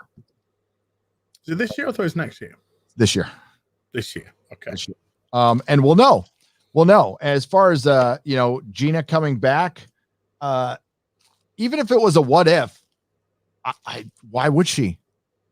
What's to gain? It would be a win for the fans, and if she went back and didn't have to change a thing, like she could still follow whoever she wants, say whatever the fuck she wants, be Gina doing what she's doing now. I think that would be a win for the fans and the people. And if all these people screeched and Disney actually ignored it and kept her there, great. But the fact of the matter is, even if Kathleen Kennedy goes, Pablo's still there. Fuck Pablo. And I wouldn't support anything that employs that guy. And then if Gina goes back, there were people who work at Lucasfilm who were openly against her. Who would go back to that? She doesn't need to. By the way, she's going to. No, she's got it. But if it is true, then she has the power of negotiation now. Yeah. Oh, she doesn't need the money. Nope. No. She don't need the money. So it's from her perspective, it's got to be something she either wants to do, loves to do, or she can do without. And speaking of doing without, Star Wars fans accused Disney and Lucasfilm of removing Finn from the new Force Awakens poster. So this is the poster that Disney. But no, wait for it. Oh, Gary, wait for it. You think okay? So they just got Raylo. Yeah, it's just no. Yeah. No. You just wait for it, dude. Then you're gonna piss yourself. To celebrate 4th of May, Lucasfilm and Disney Plus commissioned artists from around the world to create unique illustrations that represent the Star Wars films and the original series. Check them out now on Disney Plus. Here we go. Artist Leke Fongi, whatever. The Force Awakens, Episode 7. No, that was what the picture looked like. Oh! They did it again. They erased him again. Confirmed. Disney Star Wars racist. Disney Star Wars racist confirmed. Yes, the image actually had Finn in between them, and Disney cut it out. Cut it out. And just put Rey in that position instead. Oh my! Can we get some oofs in chat, please. Some oof That in is chat. straight up oof. Oh, we need to see some oof in chat, please. Oof. But you can't. You can't. I mean, when I saw that, and I saw the heading of this, and then I saw that, I was just like, poor Finn. Little did I know that he was actually part of the fucking image. Part of the image. And this is the blurb that the artist had put when they created it, and there he is on the actual Disney Plus. Fuck you. Why cannot Finn for TFA's art? Get fucked.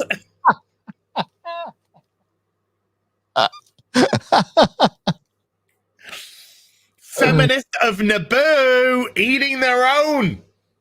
Oh, beautiful. She's back. Why cut out Finn? Is it disrespect to the artist, to fans, to the actor, to the authors of the story, to the Star Wars story? Black people. Black Lives Matter. Black Lives Matter. The art on Disney Plus for The Force Awakens actually has Finn in it. Why is he not here?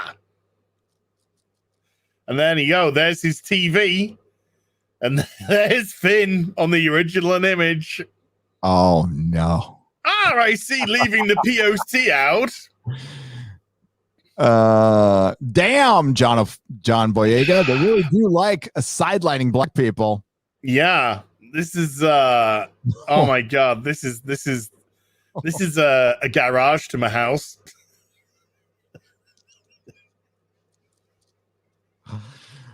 Can't wait to make a video about this tomorrow. Oh my god. Yeah, I mean, god. This is the company, folks. This is the company. Yeah. They're on the right side of history. Neil Gaiman. Andy Kuba as well, you know. Yes, Marvel 1602. Very interesting series. Oh dear, Disney. Like, damn. Like, oh dear. Let's read some super chats. Dude, that the chat's just pissing themselves laughing, I think. Oh my god, Disney Star Wars is so fucking done. Oh, Disney Star Wars. Bring me vaccine. Make it fucking potent and deadly, please.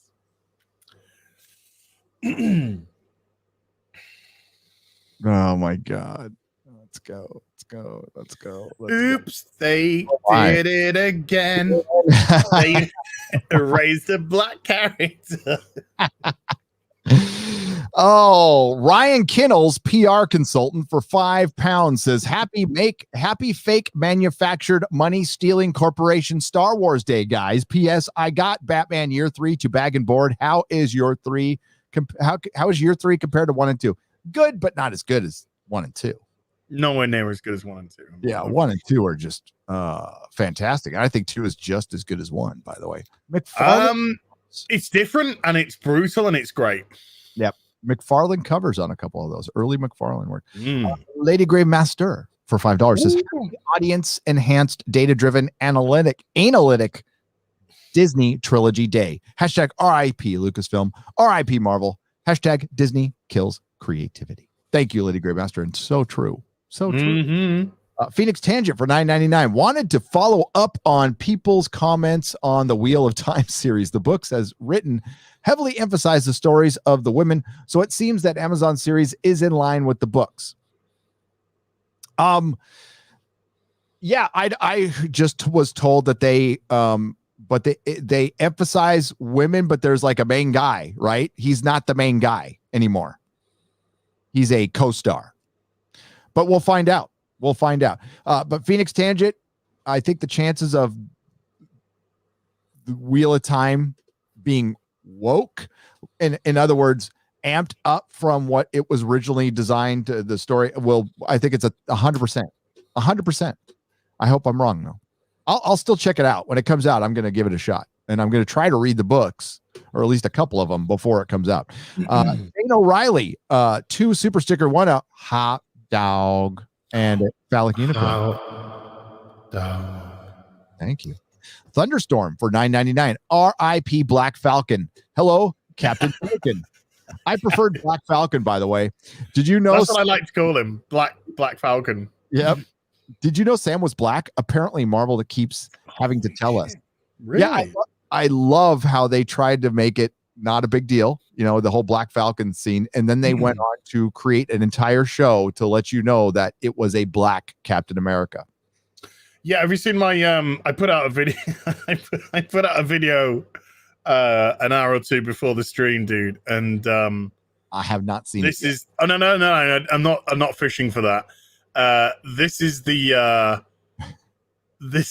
thumbnail that I decided to go with. It's okay to plug your videos, dude. No, it's just that.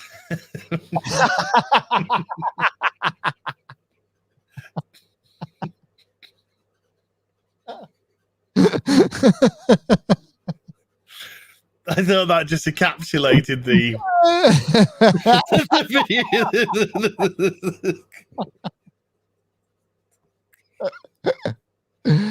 Oh, hey, we'll put the link black that video black. At the end of the show, so you can go right to watch it at the end of the show. We'll do that.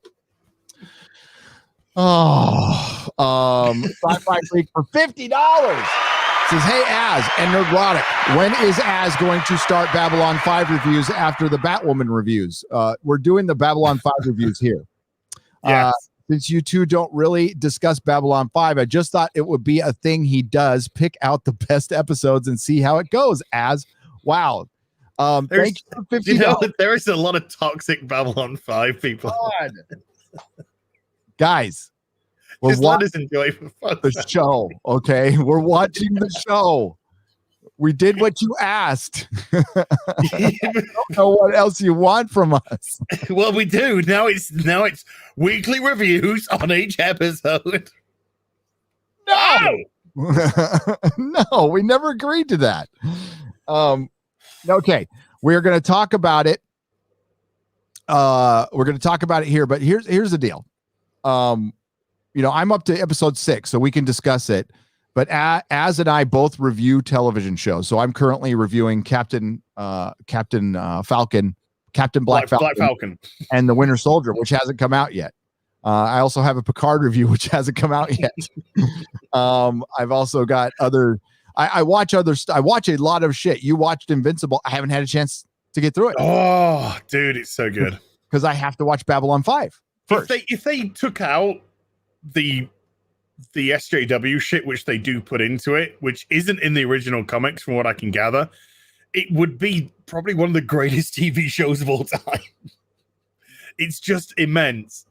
But you get what you get nowadays, and it's still absolutely phenomenal. Still, yeah. Even with the little bits that they chuck in, Yeah. So far, I'm not really having a problem with it. I remember reading the comic. I'm glad you got the issue number 1. I wasn't going to say. No, I'm not going to say anything because I'm not trying to one-up. I've got to run. I don't have a run. Okay. I might have a CG Seed version of number 1. Yeah. And it's an accident. I didn't even. That's like $2,000, dude. It was. Is it 9.8? It's a 9.8. Right, so it's about $2,000 to $2,500. And I meant to sell it, right? I meant to sell it at the store, and I just forgot about it. I found it in a box after I sold the store. I'm like, fuck, I could have sold this thing. Oh well, now I'm stuck. I got it. But I digress. So listen, I know you're passionate about Babylon 5, so let's set the expectations, right? Let's set the expectations. We'll set aside some time to talk about the show, 15 minutes during our live streams, which would equal a video. We could not do reviews for each episode on our channel because they would not do very well. It would certainly be fun. I would love to be able to do that. Fucking love it. But I would do other shows first. Like I would do Farscape first. I think Farscape's fucking awesome. But we can maybe, when we're done, we can maybe set aside an hour and a half where Az and I discuss the entire series, or when we're eventually done. And we could probably, that would have to be in lieu of a BBC though. We'd have to replace the BBC with the Babylon 5 episode and just discuss Babylon 5. We'll just have another stream. And listen, it's a good problem to have, and I appreciate you guys wanting to watch us. And we're watching it. We're actually watching it. Okay. But like Az has family. I have family. I need to see them once in a while. And I don't. I really don't. I don't see them a lot. Again, good problem to have. You must watch it all in your free time. Thank you for the $50. Thank you for your passion. We appreciate it. And we will talk about Babylon 5 today. All right. So unless we don't.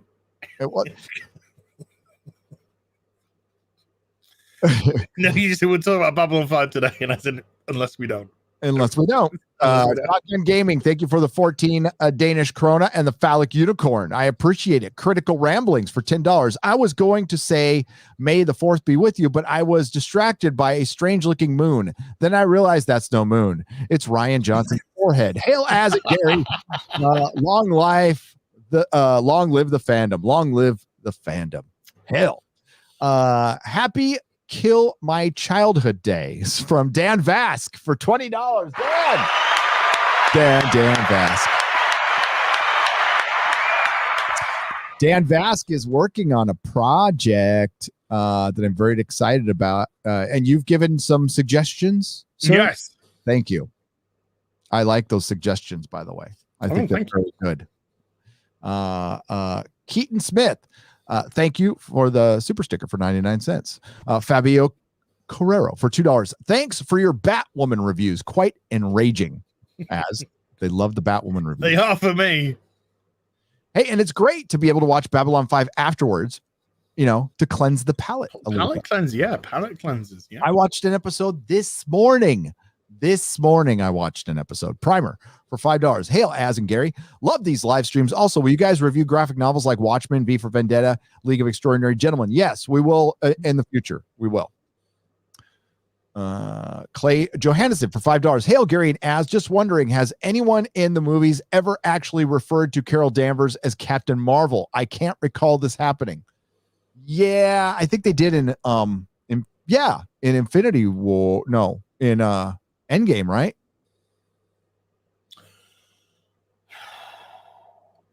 I don't know. I just remember Rocket Raccoon taking the piss out of a haircut. Yeah, I can't remember. They referred to her as Captain Marvel in WandaVision. That's all I can remember. She's not really Captain Marvel. Captain Marvel died, and we will discuss that in a little bit. Starfleet Capitalist for $5. Happy Gina Carano Day. Happy Gina Carano Day. Brendan Lucas for £10. After being told by Disney to lighten up and show a bit more skin on her YouTube channel, Brie Larson got her top billing taken away by a couple of tokens. Actually I can't feel bad for her, to be honest. Yes, let's talk about that for just a moment. Discuss the canceling of Captain Marvel off of her own movie. She has been demoted. Why do you think that is? What's the first thing that comes to your mind? I don't think Brie's a likable person, and I think she's put a lot of people off of her, and therefore if you are off of a certain person, why would you go spend money to watch them in the theater or on a streaming service? So I think Brie has a distinct dislikability about her. She's also white. And there you go. All right, so let's talk about Doctor Who for just a moment, shall we? When I talked to my friend, his speculation was our speculation, right? I always like to point out in Orphan 55 when they had, why am I blanking on his name now? Graham. Not Graham. His grandson. Oh my God. I've never been able to remember this guy's name. Ryan. I was going to say, I wanted to say Duncan. Yeah. Sucking his thumb with the other, right? And I I'm like, mentioned this in yesterday's Batwoman review, dude. yeah, Because they have Batwoman and her girlfriend doing this together, like Pinky, like you're fucking in your 30s. treating them like infants. Yeah. Right. So that this is how the BBC sees black people. That's how they see black people. All right. And one of the concerns now, after all the BLM rioting, okay, because that freaked out the BBC and Hollywood, and they were definitely shifting in a different direction politically, right? They were going to the intersectional feminism, but then they instead the BLM stuff kind of reprioritized. They reprioritized their wokeness, and their eyes were open to white feminism, which is one of the biggest complaints from intersectional feminism, is white feminism, which is white women leading around people of color. And that's what the Doctor looks like now. And it's actually a bad look. This is what happens when you get woke. You write yourself into woke corners, and then you out woke yourself, and then other woke things will trump other woke agendas. So we come to Captain Marvel, who was a blonde white girl, and now we got Monica Rambeau, which a lot of people were calling out immediately, like, this isn't really Captain Marvel. Monica Rambeau was a better Captain Marvel, so they decided to do it, and then they made her worse. And then you also have Miss Marvel, and there's no reason to not have, this was $1 billion movie, as it was $1 billion success that they fired the directors for. I'm sorry, didn't rehire the directors, hired new writers, got a new director, and then empty cinemas. It's conflicting woke agendas. So it was it's not the victory that you think it is. I mean, it is and it isn't. But it's going to be an awful movie that we can make a lot of money off of and a lot of content off of.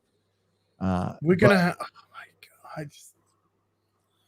God. Right. I'm thinking of the money. Okay. But at the same time, I'm thinking of how much of my soul is going to die watching it.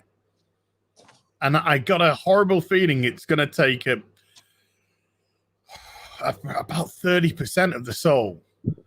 I really do. I think it's just this film is going to be such a piece of dog shit. And I mean excruciating dog shit as well. Like, a dog doesn't just shit in your house. The dog comes up and shits up your ass. And then you have to shit out the dog shit through your mouth. And then the dog eats the dog shit in front of you and then pukes up. That's what this film is going to be. It's just going to be an absolute fucking disaster. It's how do you see this going? In what fucking universe do you see this film ever going in an entertaining manner for anyone? And we're talking about entertainment. We're talking about fun. It used to be fun, where Captain America would fight Hydra or the Red Skull or Thanos. Thanos. I called him Thanos forever. And now it's Carly and the Ghost. Again, do you remember the bad guy from Ant-Man and Wasp? Was that girl? Oh. Like, what was she even in there for? Right? And she was the same exact villain as fucking Carly. As Carly, yeah. That's their new template. Apart from she didn't kill people. Yep. But we like Carly did. Sympathetic. And we need to save this girl villain instead of fight her. No, bitch wants to punch in the face. She wants to get on the straight and the narrow, and the only way to do it is give her a punch in the fucking face. Remember when I used to go around going, "Why am I needs to now? Needs to punch a Nazi." Now we need some of our heroes to fucking punch some of these fucking villains. Okay, punch the fucking good back into them. I was going down a Twitter timeline. I think you were in there, and somebody threw up a Somebody threw up this is an SJW punching a Nazi, and it was Captain America punching fucking Hitler. And I'm all, is that the same SJW that you're trying to get rid of and said that's old? Didn't you say that's old hero and it's time for new heroes? Because you needed Black Falcon to take over. Captain America wasn't a fucking social justice warrior. He was a warrior. Because Black Falcon's character wasn't legitimized enough. And so the only way that they would be legitimized is if they took the role of a white man. That's the only way that he can get legitimacy. Okay. That's exactly what they said in that they removed Falcon and Sam Wilson's fake agency completely and said, your Falcon hero doesn't matter. It doesn't matter to all those kids who read it, me included. Doesn't matter. You need to be a white man. Now I'm going to show you something good. Oh, nice. Versus the Army of Darkness. Before Dynamite. In 4K. Yep. Well, Dynamite fucked up. And when he used to come into Friday Night Tights and drop a super chat as well. Yep. I was about to work with him. Yeah, you were. Yeah. I was about to, and then I didn't. Disappointing. I think it would have been helpful, and all he had to do was ignore it. Nothing would have happened to him. What, he would have lost Gail Simone? That's addition by subtraction, brother. Fucking hell, how are you?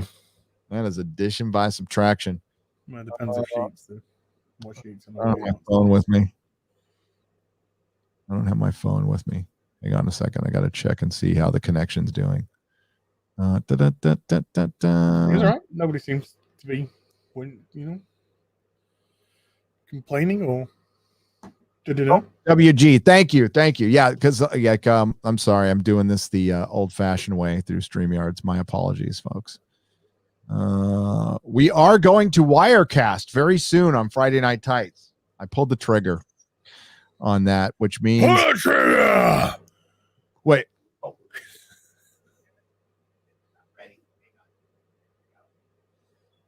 Where's the trigger?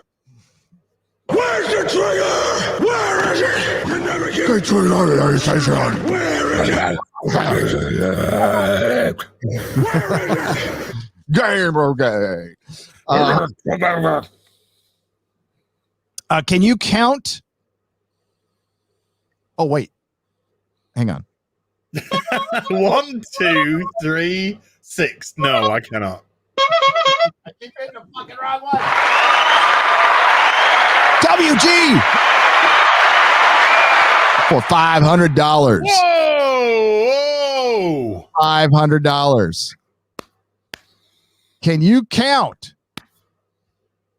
Oh, wait, no, it says you can't. Can you count, suckers? I say the future is ours if you can't count. Look what we have before us. We've got Nerdrotic sitting next to Az. We've got Razor Fist right by Doomcock. Nobody is canceling nobody. That is a miracle, and miracles is the way things ought to be. You are standing with 339,000 fans. Can you dig it? Cyrus, before Disney shot him, 1979. Can you dig it? No, I meant to hit that one. Yes. Warriors come out to play. I need to put that in my sound thing. Can you dig it? Can you dig it? He was also in The Crow. Thank you, WG. Yes, we are. You know what? We do have each other, and I do think it's going to end. That little word escapism showing up in the Marvel trailer really caught my eye after the abysmal failure of the Oscars. You and me, we have each other. You and I, together forever.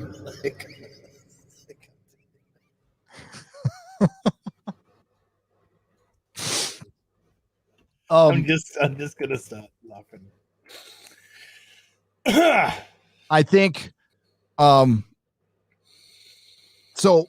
Miss Marvel, She-Hulk, Ironheart, it's all coming, baby. No, what the latest award show failure was for the Oscars was a kick in the balls to Hollywood, because there was a lot of people saying we're fucking done. We're done with the woke. We're absolutely done. And they threw out the excuses, and they couldn't even believe their own fucking excuses. And they had to face the facts that it was too political. So it's not like Disney's going to come out and never fucking admit this shit, right? And they need to have massive failures. And I am confident these things will fail. I am confident Shang-Chi, it doesn't have to be woke at all, to be honest with you. It just looks boring, right? It just, and that's why they're releasing. Yeah, there's nothing bad per se, but it doesn't look interesting. It looks like I've seen this a million times before, and I've seen it better. If I wanted to see, and I'm going to refer back to what we discussed on Friday Night Tights. If I want to see some really good stunt work for some Asians, I want to watch Jackie Chan, who's actually doing it without trickery. He's actually doing it and busting his body in the process. Now, yes, of course, we don't want Jackie Chan to kill himself doing what he does. But it's him. It's him who's driving. He's his own driving force. And when in the trailer, like in that trailer that we just saw from Marvel, where he punches a guy and a guy falls down less than a meter in front of him, and I'm meant to be wowed by that. I've seen fucking Captain America smack Thanos with Mjolnir. And an Asian guy punches another Asian guy and he falls a meter away. Oh my God! Bring me the fucking popcorn!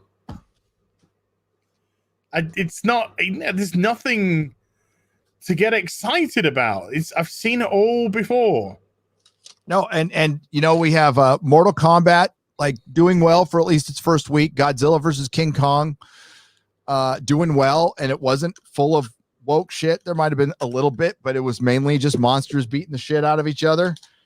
And yeah, we need to return just to pure escapism. And I think that's what will happen. These things don't turn on a dime.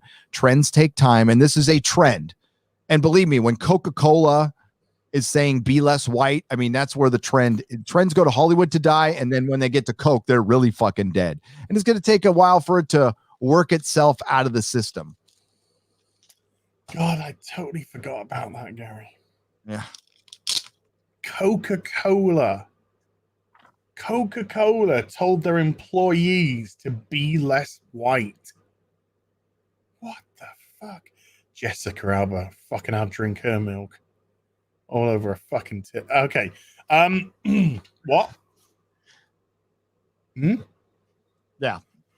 Captain Fantastic. Captain Fantastic. Everyone's a fucking captain. You become a captain, and you become a captain, and you become a captain, and you become a captain.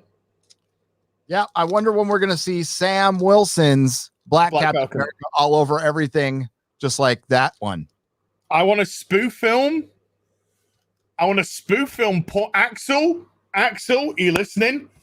I want a spoof film called Black Falcon. A spoof film porno. Do it. Black Falcon. Commie Cola. Yeah, Commie Cola. Fucking hell. Ay.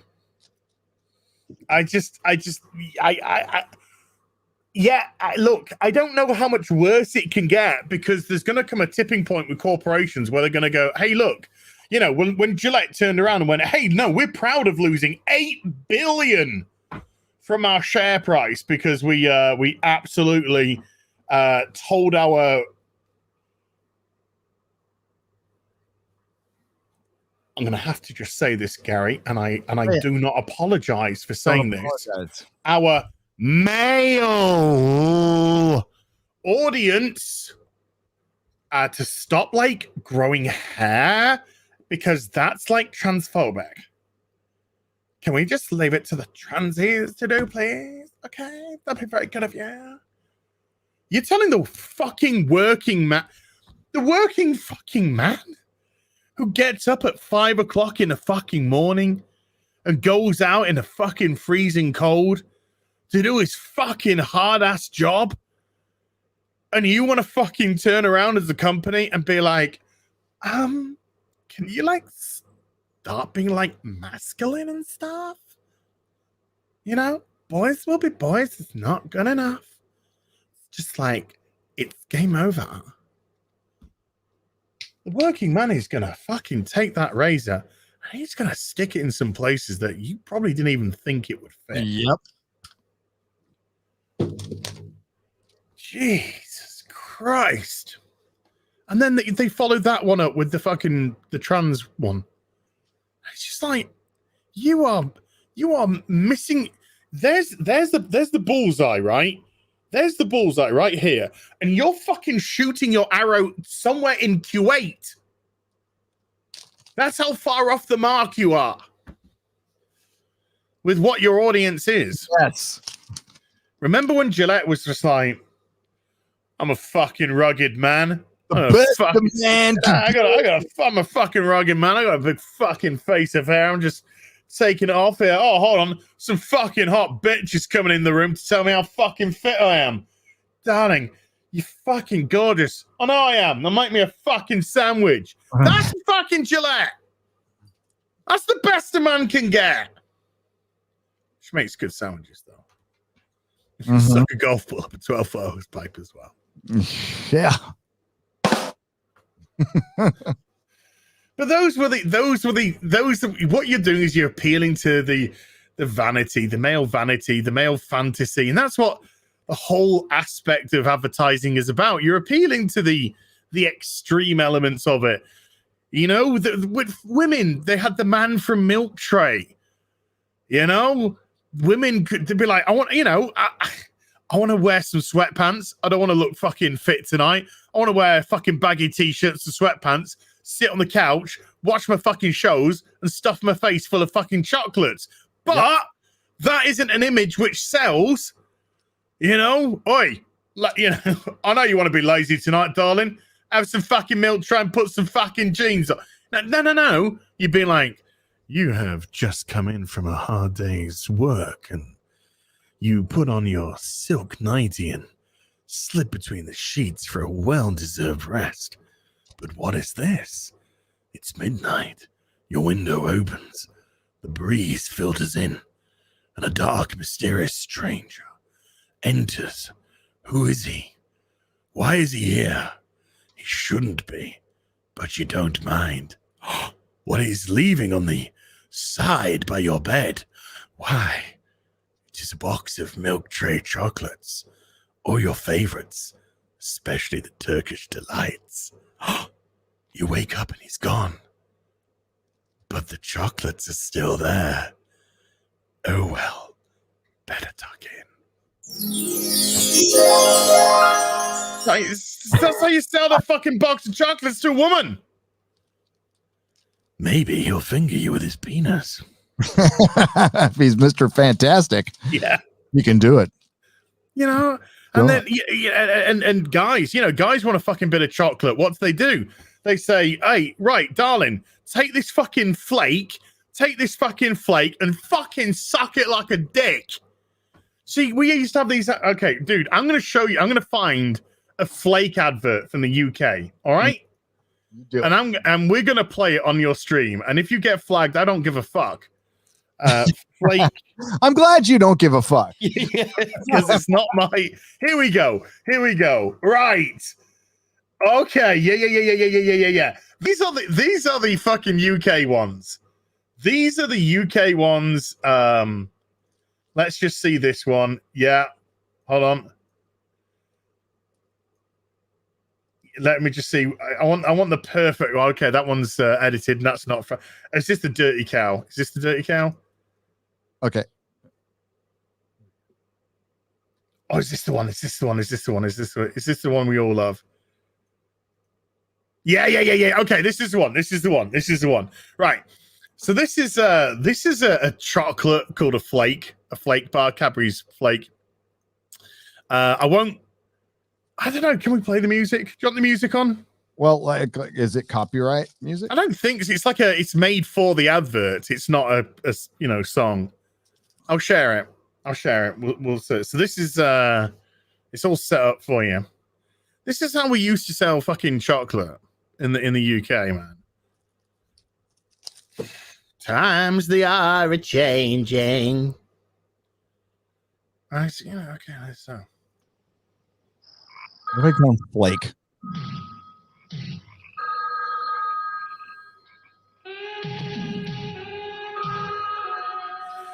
Only the crumbliest flakiest chocolate.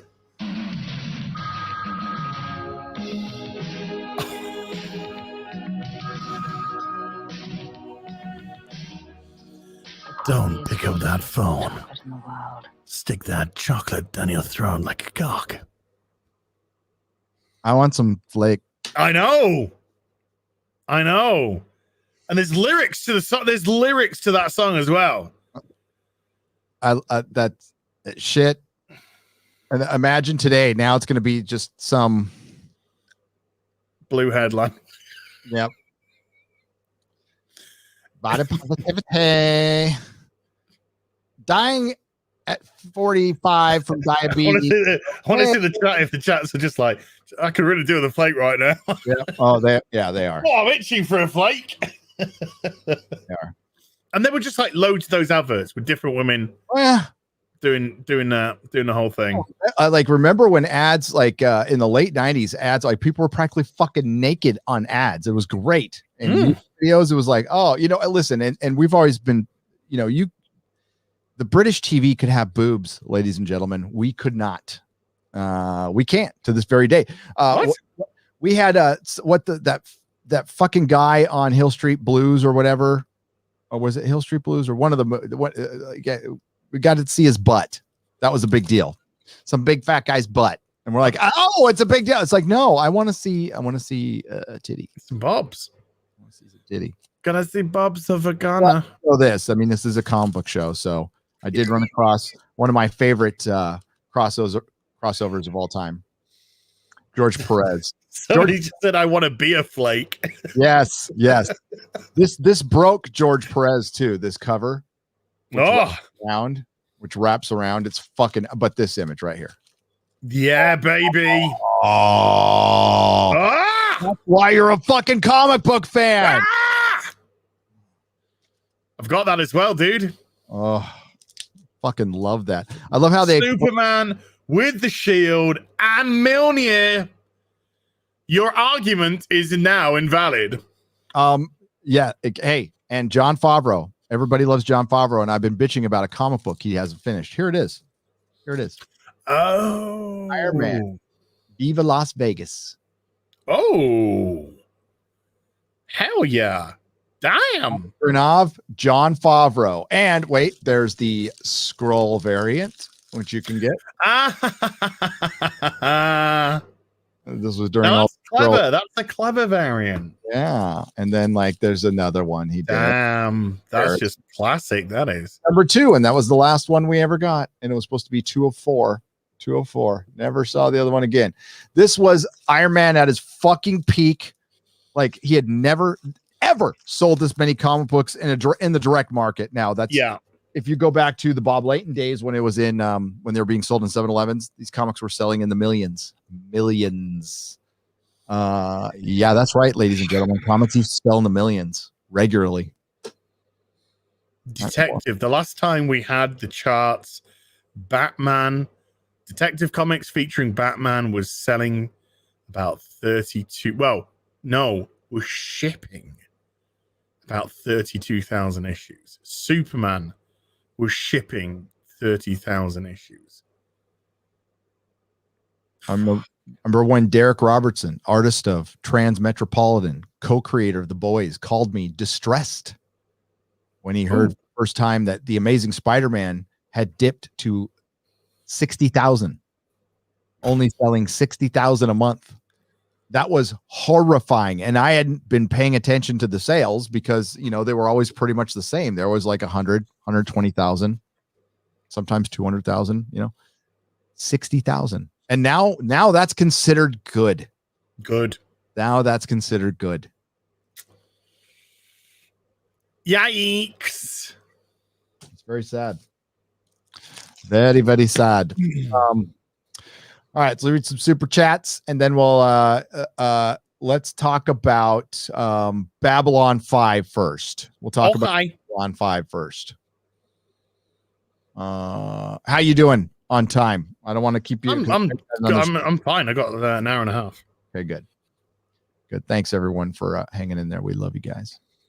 Roll Titan for $5 says, have you talked about Doctor Strange being pulled from WandaVision because he's a white male? No, we haven't. We can briefly talk about it though. There was a Bounding into Comics article on that. I mean, you and me could talk for fucking ever, dude. 6-hour show is nothing to us. But we can't do that one. Oh my God, there's so many fucking things to talk about. I got 3 fucking streams today, and this is number 1. I know. No, I had a video that was supposed to be out this morning. Well, actually, it's supposed to be out yesterday. Now it's this morning. Now it's going to get completely changed and come out tomorrow.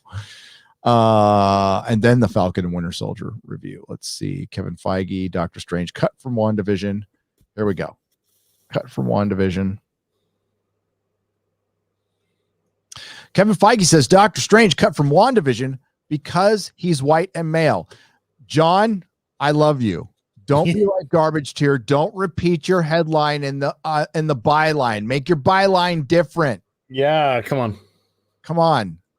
Don't do that. Do better. Do better, John. I love you, John. John is a friend. According to MovieWeb, Feige spoke with Brian Hyatt for Rolling Stone about WandaVision and Marvel Studios' initial plans to include Doctor Strange in the show. Apparently, Doctor Strange was supposed to be communicating with Wanda via the commercials that were seen through the show, like the Toastmate scene in episode 1 and Strucker watch scene in episode 2, which would have been much better, by the way. However, Strange was cut from the show, and Feige said why. He stated, some people might say, oh, it would have been cool to see Doctor Strange, but it would have taken away from Wanda. No, it wouldn't. He didn't want to end the show to be, he didn't want the end of the show to be committed. What am I fucking, what's this word here? Commoditized. Okay. To get to the next movie. What? That's exactly what you did. That's exactly what you did anyway. Here's the white guy. Let me show you how your powers work. There's the truth. This is a lie. Did he fucking say that? I don't know. He's put it in quote marks. He added, yeah. That was Kevin Feige saying that. He's gonna we took him out because he's gonna mansplain. She already has her powers. He's just helping her. It's men and women working together. See, that's intersectional feminism. You can't even show men and women working together because the women need to be independent. Do you know something, dude? I hear stuff like that, and I'm just like, just fuck off, Kevin. Yep. You know, I ain't got fucking time for this fucking tiptoey bollocks. Not only was Strange cut from WandaVision, but apparently it meant they had to rewrite Doctor Strange in the Multiverse of Madness. A wonderful combination of very dedicated coordination, chaos, and chaos magic. In other words, you're woke as fuck and you're changing plans on the fly. And the reason they made the announcements they did and the reason there's a multiverse is so they can get out of the wokeness.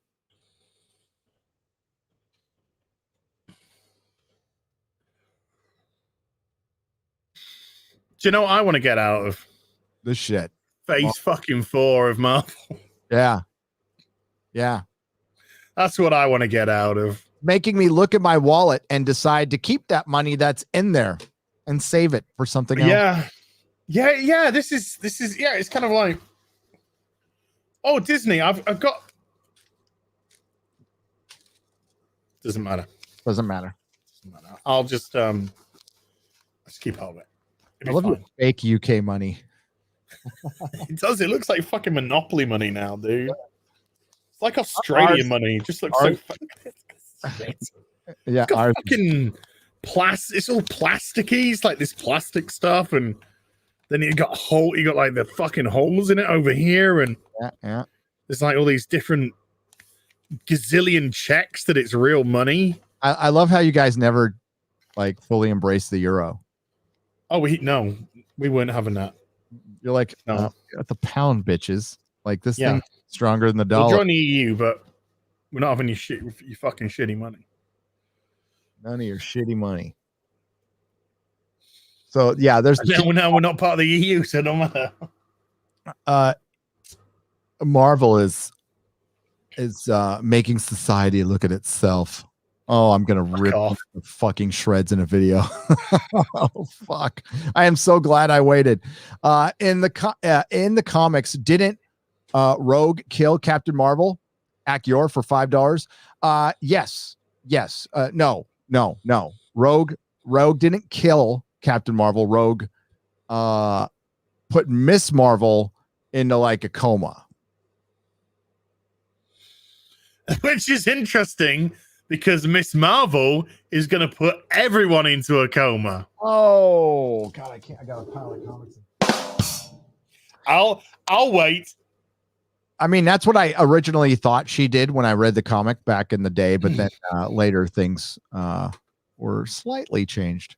But it was Miss Marvel, not Captain Marvel. Captain Marvel died of cancer. $5 Australian. You really are a pair of reprobates. Oh, and I put either or both of you up for accommodation, etc. If you visit Westralia. Where's Westralia? Western Australia. Definitely. And I am proud to be a reprobate. That's Perth. Perth is Western Australia. Perth. Reprobate who masturbates. Hail guys, hail chat. As I am working on a present for you. I hope you get it before you do a Scanners Watching Batwhammons. Says Warthond painting for £5. Excellent. Ooh. I didn't want a present. It's okay. Joe Moore for $10. Hail Gary and Az. Do you remember the horrible Eternals illustration that was pulled? If memory serves, I believe Rob Stark was front and center. He was. Icarus was front and center. Well, now he's just got to learn his place in today's modern world. Okay. Absolutely, tootly. I think the Eternals is gonna be dog shit. Absolute shit. Absolute shit. We got on the donation side, Bobby L. Hail. After watching The Falcon and the Winter Soldier, I learned one thing. The writers know nothing of what Captain America means. They even said Carly is a hero. It's an hour of being black. Is hard, and even they okay, he messed up. I'm going to try to fix your sentence, buddy. They even said Carly is a hero. It's an hour of being black, and if it's hard, and they even bring up George Floyd because that's escapism. Yes, they believe that's escapism. No, they're just using that word because they know people are tired of the fucking woke. Yes. They can't change anything about it. So they're going to go, it's escapism now. The gaslighting us. Jester Roanoke for $1. People's response on Twitter, or the very fact that they respond at all on Twitter to Misfits saying the wokiest would keep punk from happening, tells you all you need to know about how true true punks they are. Jester of Roanoke, yes, just to remind everyone that Glenn Danzig did an interview, and he said the PC out there, all the woke bullshit, and cancel culture, punk could never happen, and he's right. And then the response to that was a bunch of fucking idiots on Twitter. I almost used another word that I didn't want to use. A bunch of fucking idiots on Twitter decided to preach and lecture Glenn Danzig on the origins of punk rock, including one guy throwing up a Dead Kennedy thing saying, punk rock has always been anti-hate. You fucking ignorant fool. Punk rock is made from hate. It's steeped in hate and anger and the rejection of the hippie movement, the rejection of fashion, the rejection of stadium rock, of glamour. And you know what it turned into? A fashion itself. That's exactly what it turned into. Punk rock is hypocrisy. Punk rock is everything and nothing. Punk rock is just anger. It was never created from one thing. It was multiple things coming together.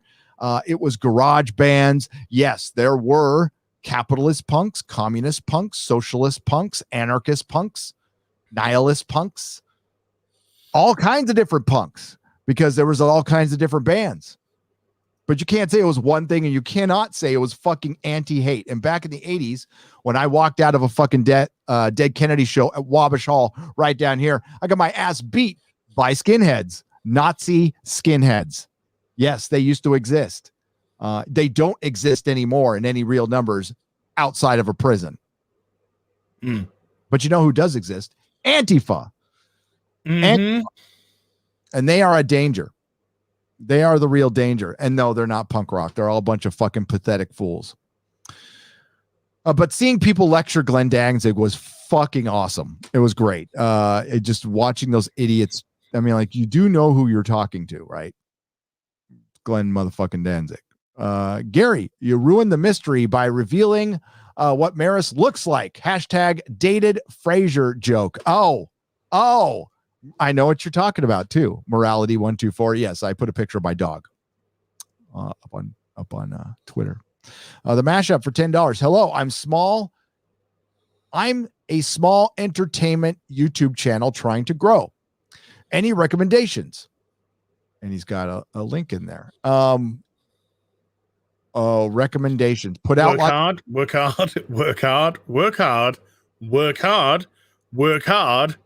and work hard.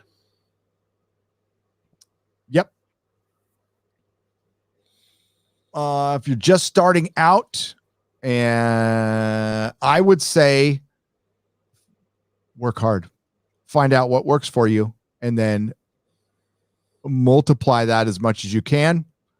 Consistent content, grow an audience, find your voice. Most importantly, have fun, and don't expect it to be a job, but it could become one. Make it a really good hobby.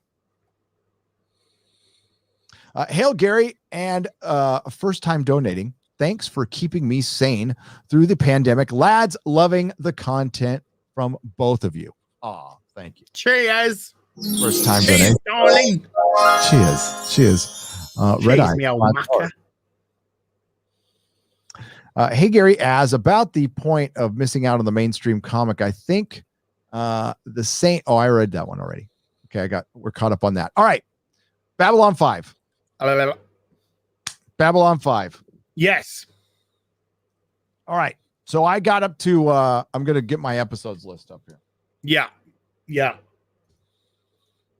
I'm really loving it now. It really found its fucking pace, like fast for an opening. It was very clunky at first with that pilot episode, right? But I still enjoyed it. I don't have a single problem with the effects or anything like that. And knowing about what Michael O'Hare went through does kind of affect how I watch it now. Right. Okay. Yeah. And that's not a bad thing. Because you can see when he had his, even through the 6, you can tell when he had his bad days and his good days. Because in The Infection, I fucking love that episode. And he was great in that episode when he was taunting the guy, right? Or the monster that got mutated. That mutated. That was from a species that was 1,000 years dead. Yeah, that's close. I like those sci-fi toaster stories. They're interesting. Yeah. So The Infection is episode 4. And what happens is some artifacts get smuggled onto Babylon 5 by a guy who knows the Doctor. And they get caught. One of the guys gets caught bringing them in, and he kills the guy who's inspecting all the stuff coming on, and all biological matter has to go through a 48-hour quarantine before it gets on the Babylon 5. By the way, Babylon 5 is a space station, and it's there. It's basically like a casino, but it's where all the diplomats can go and kind of hang out, party, do their diplomat stuff, and keep the conversation going so we can avoid war. There had been previous Babylon stations that were all destroyed in some way. Does that, I guess we find out Babylon 4 went missing. Yes. And we don't know why. And I'm guessing we're going to find out. Babylon 5 is a series that was conceived in advance, 5 seasons in advance. I think maybe more. I'm not sure. By Michael J. Straczynski, who is a genius of a man, even though he wrote one of the worst comics I've ever read, but it wasn't his fault. And Babylon 5 is a lot like DS9, and then it's not. Okay. And then it's not. And I like DS9, and I'm liking this. And so with the infection, a guy gets on, he smuggles these artifacts. One of the artifacts infects the guy who smuggled it in. We find out that the artifacts belong to basically the space Nazis. Well, and the main architect dude or whatever, that's David McCallum, who played Ilya Kuryakin in the original Man from U.N.C.L.E. Yes, he did. He was also in that other series that somebody sent me a copy of it too. It's somebody. It's he's got a female partner. Not the Persuaders. No, it was. Hang on, I'm gonna try not to get copyright. The year is Babylon 5. It is Sapphire and Steel. Sapphire and Steel. Thank you. God dang. Yeah, somebody sent me the series of that. I got to watch it. See, I've got a lot. Yeah, I got a lot of stuff to watch. But no, he was good in this.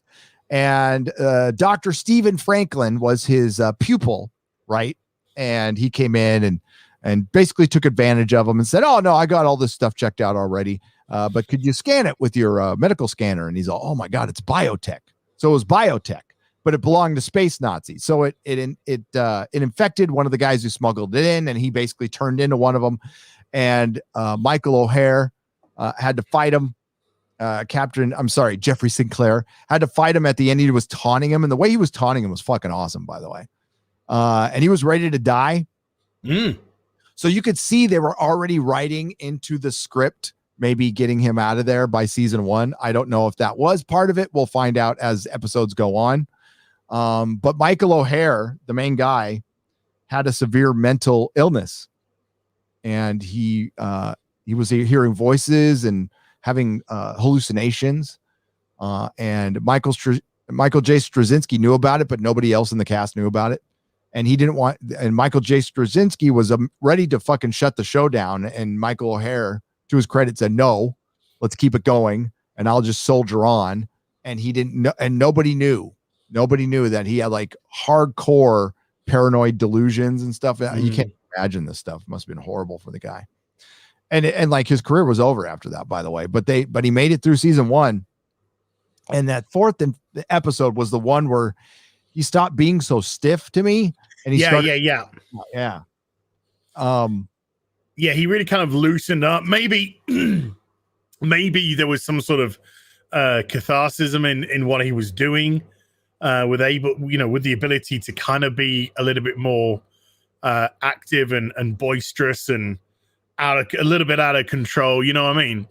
And he definitely, it felt like a different person in a way in that one, because he had been so kind of, by the book, stiff's a good word, up until now.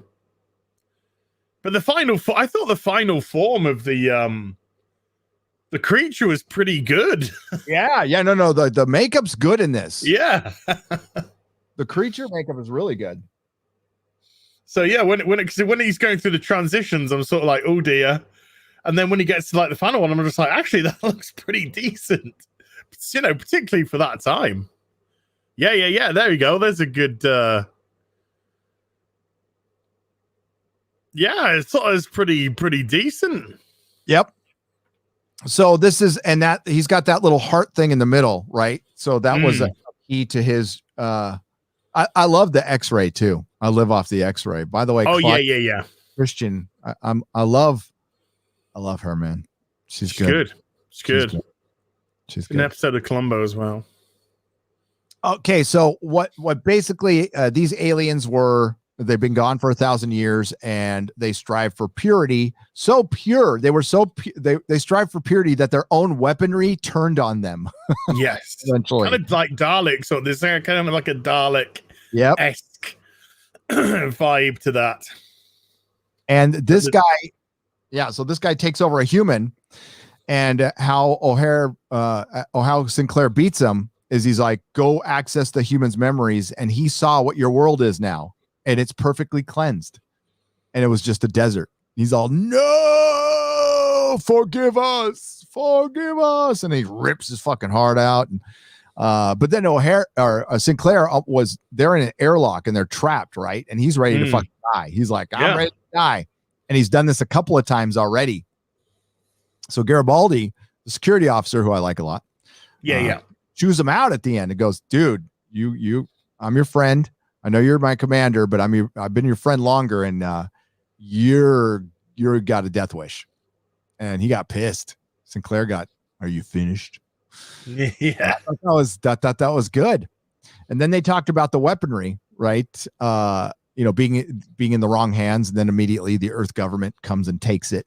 And they mentioned like they pretty much foreshadowed that this is going to come up later. I don't know if it does, but they really talk about it coming up later. And you're starting to see the early parts of this being a cohesive story, because it feels pretty episodic still, Well, I mean, it kind of feels episodic in as much as its themes, but when we get to like the prayer war, which is episode 7, which is the next episode for you, we learned some very interesting information, which is obviously going to come back and only be filled in bit by bit the further down the line we go. So yeah, even in season 1, you can tell that they're setting up some big story arcs to come. Yep. Now I'm looking forward to it. I'm like, I can't wait to watch episodes now. I'm like, oh, I get to watch Babylon 5. That's a good feeling. That means I'm into the show and I give a shit. So who is your favorite? God, what's the ambassador's name? I keep forgetting the ambassador's name. The one with the cranial thing. Yeah, with the fan. I'm not sure on that one yet. He is my favorite character by far. Oh, I loved when he fell. You mean the do Londo? Yeah, Londo. Yeah. Yeah, that Londo's the one with the big fan on his head. Sorry, I thought you talked about the female with like the Lobo, whatever the cyborg. Cool. I like Londo. Londo, yeah. My favorite. I loved the episode where he fell in love with like the pole dancer, and Born Purple. She was a slave. Yeah. Right. She was being used to get information on the government, and he was in love with her, and she knew it, and she felt bad. Then she frees her at the end. I thought it was really fun. Jakar, I like it. I like Londo and Jakar. I think they're both great. Yep. I think they're both great. I think there's some really good stories to come with the pair of them. They're my kind of 2 favorites so far. There's a good Garibaldi episode coming up for you, but there's like you've got the prayer war next, which is, you're gonna find some really interesting shit out in that. Excellent. And then we have the kidnapping one after that, which is really good, and you're going to really enjoy that. Then we have Deathwalker, episode number 9, which is really good, and you're going to enjoy that. That poses some really interesting ethical questions. Does that episode? Then episode 10, which is The Believers, is like a TNG episode. That's like a classic TNG episode, and it's brilliant. And then episode 11 is a wonderful Garibaldi story. Oh. So you've got, I mean, from here on in, you've just got doozy after doozy after doozy. That's fantastic. That's fantastic. Up until where I am, which is the end of episode 11. Yeah, once I get through my, once I get done, at least with the Falcon and Winter Soldier, I'll be able to like sit through and burn through a couple of TV shows because I want to finish Invincible too.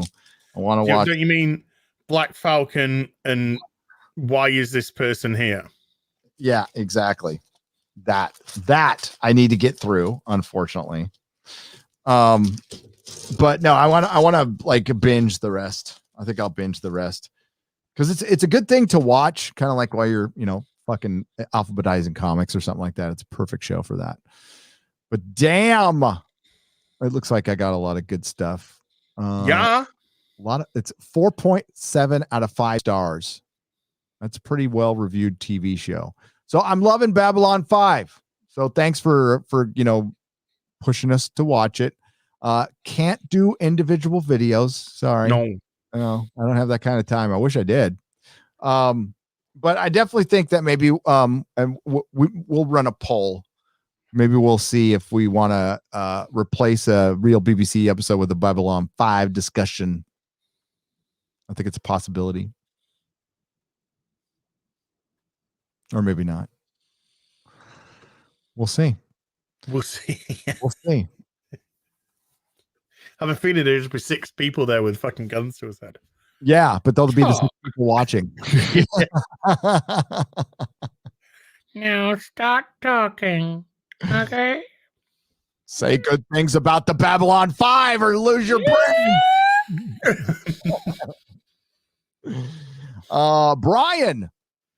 Brian, you're from another day. Sorry.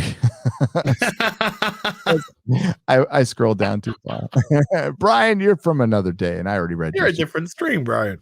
Generic white male for $5. Gary and Az, I hope you don't decide not to read this donation. Me being a straight white male, I never meant to mansplain to any women other than Scarlet Witch. Love you so much. Disney is always trying new stuff to pop on their beloved franchise. They realize their mistake after they go bankrupt. And I heard that you start watching anime, and I recommend you watching Dororo. It's action samurai set in old Japan. It's called Dororo. I don't know if I'm gonna. Yeah, you know what? I take my life a day at a time. I don't do a ton of planning in the future when it comes to the channel outside of live streaming. I go, I'm going to do this and I'm going to do this. I take each day as it comes. I get my cup of coffee in the morning. I sit down, I look at the news, I see what everybody's talking about. And then I dig through some of the stuff that like interests me. I dig a little deeper to try to find something a little different. Most of the time I don't, but it's good to look for. And then I think about making a video or I review something. And then if I've got time, I try to watch something new or something old. I've gone back into my old habit of watching a Doctor Who episode like right when I wake up. I just watch, a half-hour episode of a classic. Okay. Oh, yeah. Of the classic. Because I used to do that all the time. I read a little bit of a book here and there, but yeah, I don't know if I'm going to be diving into anime. And it might be because if it's too good, then I'll become too obsessive on it, and then it would take away from the channel. And plus, being doing what I do for a living, there's no schedule for it. Like news can drop at 9:00. You have to do a video, be up till 3 to do it, and I'm not complaining. I don't mind that at all. As a matter of fact, I fucking love it. I lived on a schedule for a long time. I love being, I don't know, a leaf in the wind. It's great. I'm a leaf in the wind. I'm a leaf in the wind. But I don't know if I don't have any plans to do that stuff, but I may happen. You never know. The mashup for $10. I read that one already. How you doing, Az? I'm doing good, buddy. How you doing? Great. Film Lars for 100 Danish krona. Hail Gary, hail Az. Are there any new Marvel and DC comics that are worth reading, or are they all woke and bad? I'll let you answer that. We stopped buying them about a year ago. Yep. I think that says everything that you need to know. We're done. If you want affordable good reads, go to the early 2000s, kind of right around when 9/11 happened, and they started making comics for trade. So they're always 2, 3, 4, 6 issue limited series, and just dig through a title. You'll find something cool. There was a lot of good stuff, like this little side adventure, Marvel The End, which ended up selling like crazy. And they didn't expect it to. It was just supposed to be a little dumb side story that people fucking loved. Wanton Sombreros gives us 99 cents for a hot dog. Oh. Hot dog. Go to the past, Film Lars, buy back issues. Go to your local comic shop, dig through that dollar bin or Krona bin, your Krona bin, whatever it is. Damn it, I want to be entertained and I'm tired of woke messaging. I'm black and I don't need to be reminded. Let's go back to great stories in comics. David Little for $4.99. Thank you so much. I think you'll find that you do have to be reminded because you're special. Okay? You're special. Okay. And some white fucking Karen is going to pat you on the head, tell you how special you are. She's going to start talking for you. Do you know how repressed this guy is? Actually, I'm all right. No, you're not. No, you're not. Do you know how... That's how it's happening at the minute. Oh! Did you see the Melissa Milano thing? Oh, yeah. She got destroyed in 4K. Destroyed. Melissa Milano is nuts. She's actually nuts. Yeah, she's crazy. She's a crazy adult pretender. She's been so long in that fucking world. She is fucking batshit. And she got destroyed. That was beautiful. I played it on Sunday. Oh, good. Good. From your tweet, actually. Oh. Hang on. I gotta get to the beginning on this one. Man, that's a lot. Okay, here we go. I did Happy Gina Carano Day.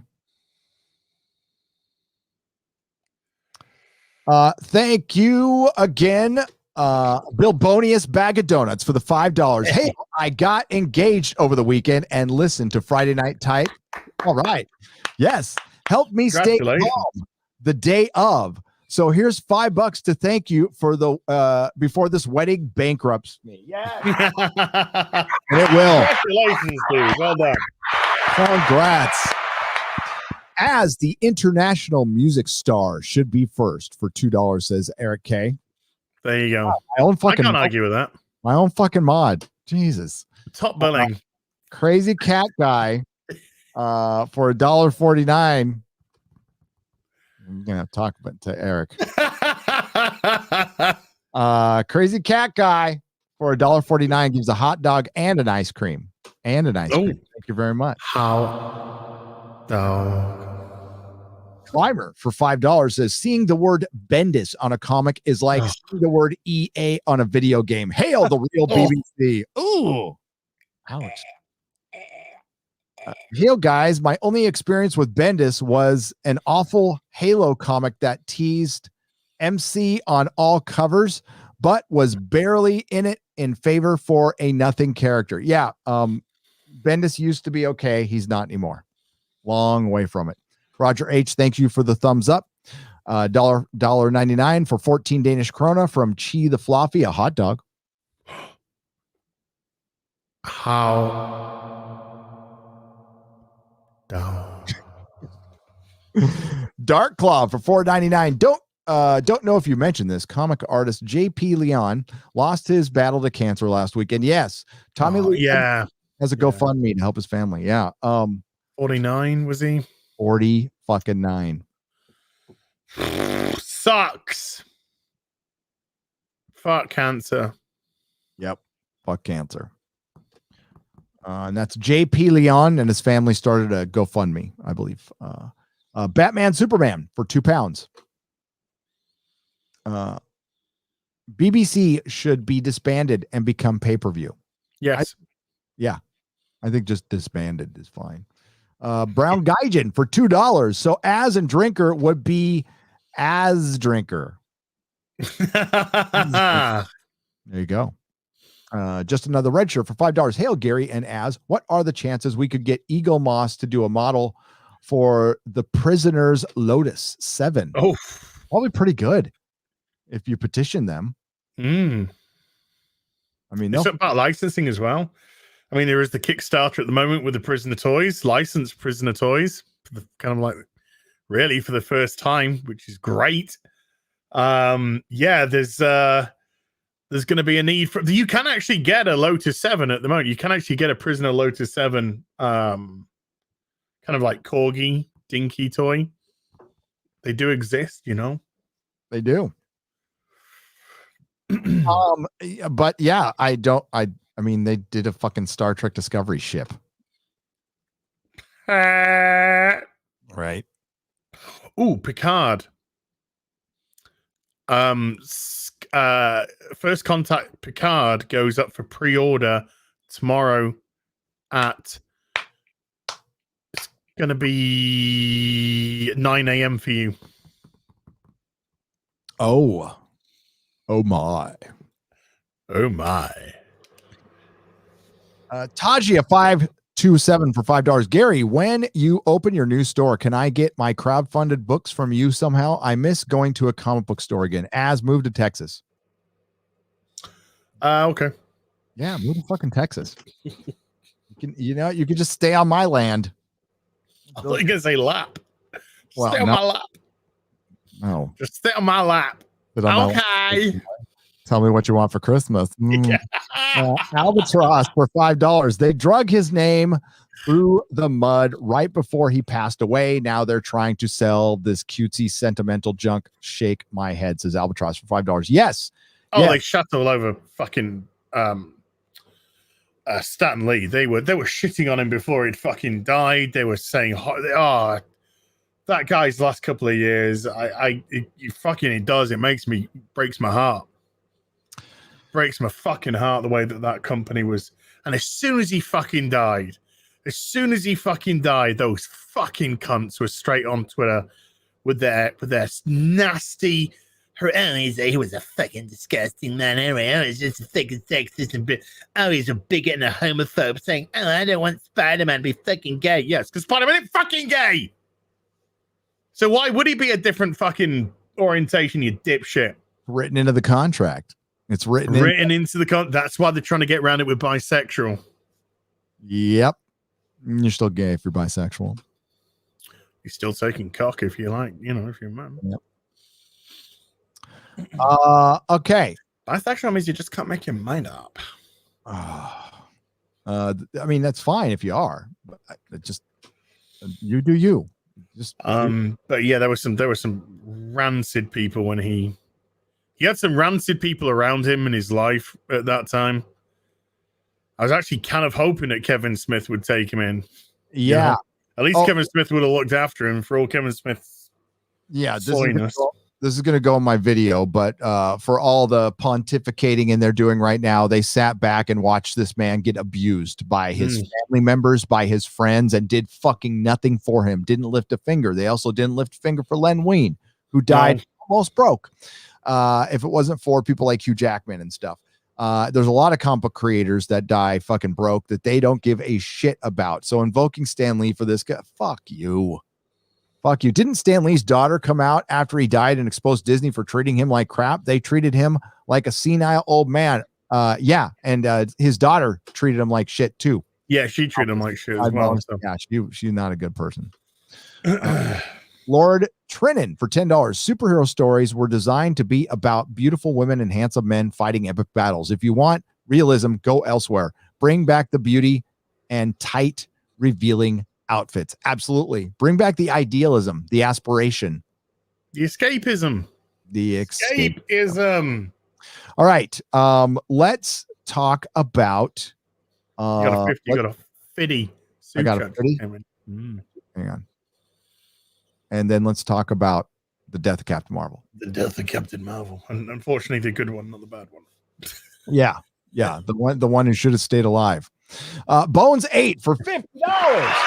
Hail Nerdrotic, and as always, entertaining.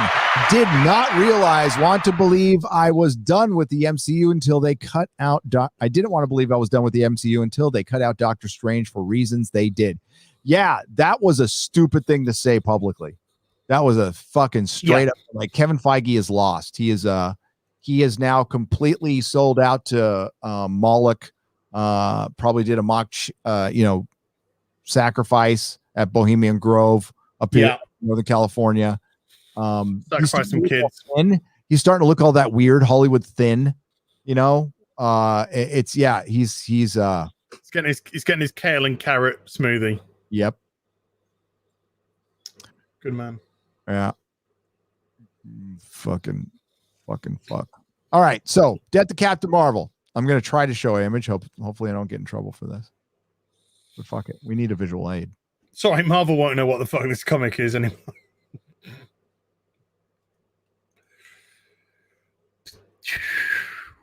Yeah. So this is a Marvel graphic novel, #1. And it, compared to, Dark Knight Returns and Kingdom Come and just a lot of other shit. It's a classic because of what it did. It killed a major character and for permanently, and they kept him dead. And now they did bring him back a little bit in Civil War, but it was they didn't officially bring him back, right? And this is Mar-Vell of the Kree, and he was a Kree warrior who came to Earth to scout out for future conquering, and then he decided that as imperfect as this world was, he fell in love with it. He also had his commander was going for his girl, his best girl. And no, conspired against him. But then he eventually he left the Kree and stayed on Earth, became a superhero, worked with the Avengers. Eventually he turned into kind of like a Thor situation with Rick Jones, a classic old Marvel teenage character who was connected to damn every superhero back in the day. He was connected to Hulk and Captain America. So what we start out is basically it's a memoir of Mar-Vell's life, and he's recording it on a cassette tape, which is my favorite thing. He holds up that cassette. It's just like, yeah, it's so good. But what you do is you get like a review of his life. Here, let me pull up some pages here. He's going through his origin story, isn't he? Really? Yeah. He just goes over all his entire story. Right. And we don't need to go over where's pages on this. And you're right. Comixology does suck. Yeah. I could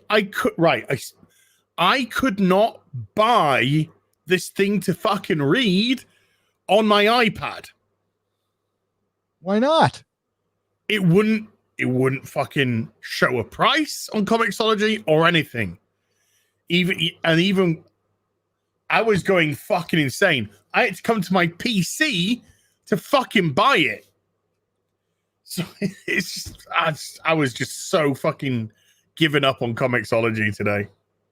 It's like, I rarely use it. I'll use it for this. At least when I went to the DC one, you just pick the comic you want, you buy it. On Comixology, just like, do you want to log in as a login, or do you want to log in as your Amazon? Because this is an Amazon company, and then you pick your login, and then it just like picked the comic. So I put the comic that I wanted, and it was just like, do you want to see a preview? And it's just like, there's 3 pages, right? No, I want to buy it. Where's the buy it? Nowhere, fucking nowhere.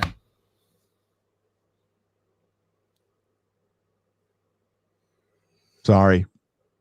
I love they kept in the 80s coloring on this, which is good. Here's his cassette tape that he's recording his memoirs on. Yeah. And he's just going through his life. He's going through his life. And it comes out, because he's with Mentor. Yes, Mentor and Eros, who are the father and brother of Thanos. That's right. Why do And they look so different? they look so different. Oh my God. Why do they look so different? Well, maybe he fucked something different. Did he fuck like a blueberry or something? There's dead Thanos. Stone Thanos. Yep. So they're going through and that's and they came down here to get Thanos's to take Thanos home, to put him in the crypts.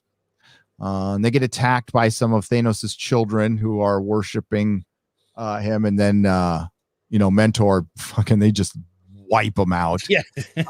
And even Captain Marvel's like, God, they're being a little hard on him. He's all, I know how to punch people precisely just to do just enough damage to stop them without killing, because of my cosmic awareness. Yeah, my cosmic awareness tells me exactly the amount of power that I need to punch this bitch out.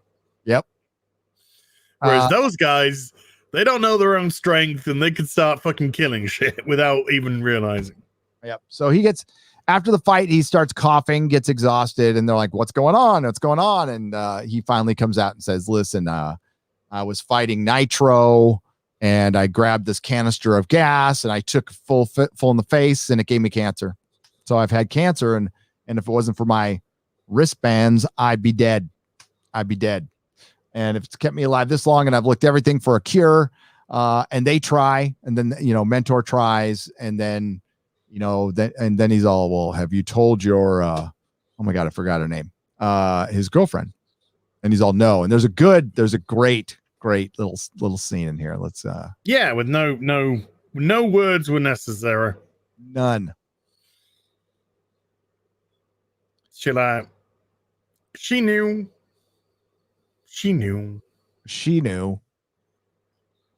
as all women do.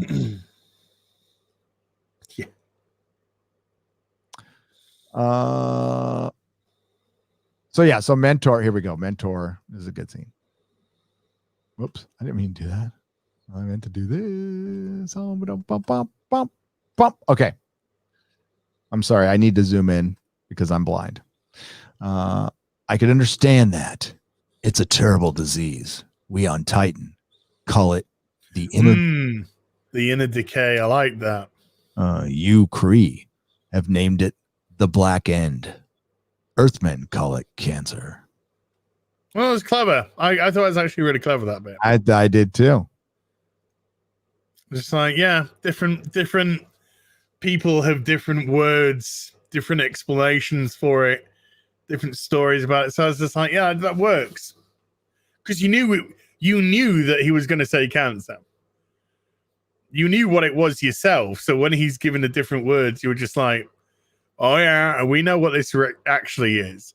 But then he says, you humans call it cancer. I was like, oh no, they actually went there. They actually went there and did the big C. They did. I'm learning to live with it. Does Elysius know? No answer. No answer. So he goes to tell his girl, who's got, sitting kind of like a dude, it's kind of. Yeah, it's not, I don't know. It's like that. It's a hell of a chill position. Could the fates be so cruel as to end their love in such a way? I pray not. Below in the royal gardens.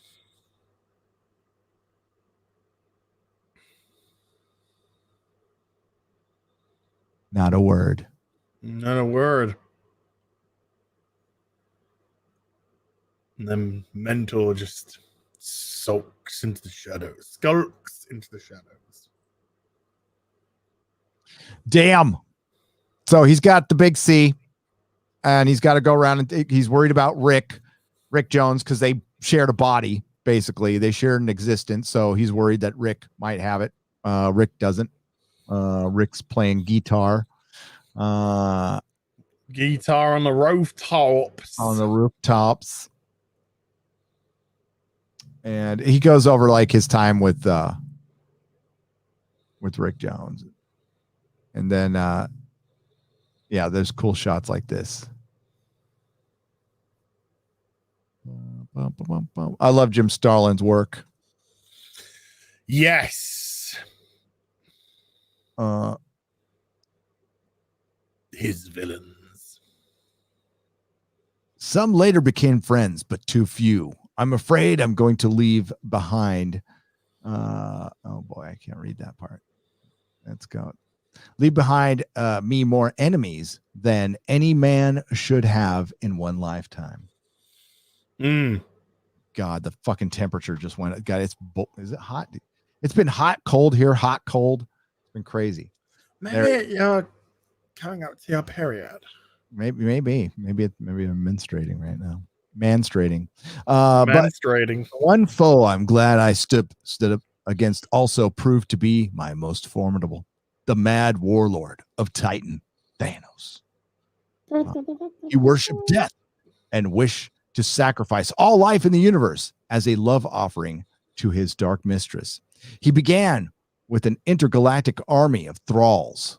Then there was that massive mind control experiment and the cosmic cube and so many other schemes and plans. Look at that. Fucking Adam Warlock.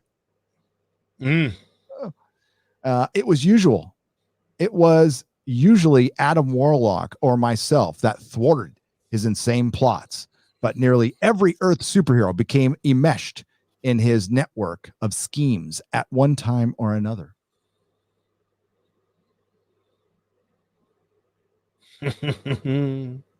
So basically it's him going over his life. He goes and sees, I got to stop sharing this as I get mad. And he's dying, and he's, everybody's kind of racing to find a cure, and they don't. He's basically coming to terms. Look. Oh my God. Look at this. Wait a minute. This character actually existed before Disney took over this character. There's Black Panther. Yes. Looking very Batman-ish. Yes. And these are the greatest minds they gathered, right? To help cure him. Yeah, the greatest scientists and people who are proficient with medicines, technology and medicines. So that's a pretty decent cross section as well for who they actually got. Yeah, makes a lot of sense. And they pose some interesting questions, just like, we have all this money, we have all these resources, but cancer is something we've never, really turned our attention to. We've always had some sort of excuse or reason. But then, as they try and find a cure for Captain Marvel, they discover that they can't anyway. So now they try. The news goes around the universe. Some people are happy, some people are sad. There's the Supreme Intelligence. Doesn't look like Annette Bening at all. But neither does he. And I thought Annette Bening played Marvel. Yeah, she did. There he is. And she also played the Supreme Intelligence too, in one scene. What? Okay. Yeah, because it manifests.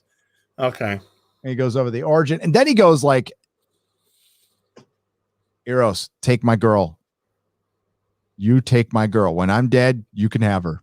I know you've been looking at her from afar. You can lay. She's got no say in this. You can lay the pipe in it. Yeah. She's got no say. When I die, you can plow that field, dude.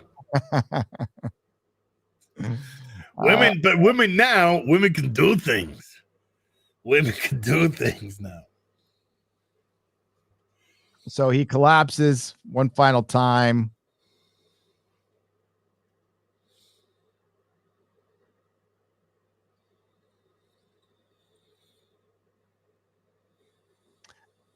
And Reed Richards is having sex with the Invisible Woman and at the same time. Reed, I've got to say that the work you're doing here is absolutely fantastic. But the health and safety record of people tripping up on your penis is just out of control, sir. Out of control. He's just broken his ankle. So Sue needs a good fucking dude. Yeah, she does. So all the heroes show up. Look at that little shot right there. And then I love this Iron Man outfit, by the way. Can I just say this is my favorite Iron Man outfit? The best one. It's the best one. By a mile. Look at fucking Wildcat getting the nips on. Getting some. It's a bit chilly there. It's a bit chilly. It's a bit chilly. A little bit chilly. Wildcat, yeah, there you go. Gargoyle. I'm wildcatting from DC. Scarlet Witch looking pretty good right there. And is that Scarlet Witch? That's Scarlet Witch. No, Scarlet Witch over there in the yeah. Sorry, I thought you meant yeah. And there's Eros, and then there's is that Cheetah? Oh, no, that's fucking Wonder. What am I talking about? Because that's fucking DC. I'm confusing myself now. Ghost Rider showed up. Yeah, there's Silver Surfer. There's Broomhilda. Wolverine in brown. Broomhilda. Angel at the back. Or Archangel, whichever one it is at the time. There's Franklin Richards. There's Daredevil. Look at Colossus, man. Just, doing Colossus things. Gargoyle, and then shadowed up Black Widow's ass a little bit. I know. Come on, guys. Come on. Give the dog a bone. Professor X. Professor X, yeah, with Cyclops behind him. There's Medusa. Yeah. Where's Black Falcon? No Black Falcon. So he's dying. Oh. Yeah. Spider-Man gets a little upset. They talk about how, people deal with death. Yeah, I thought it was quite interesting. Yep.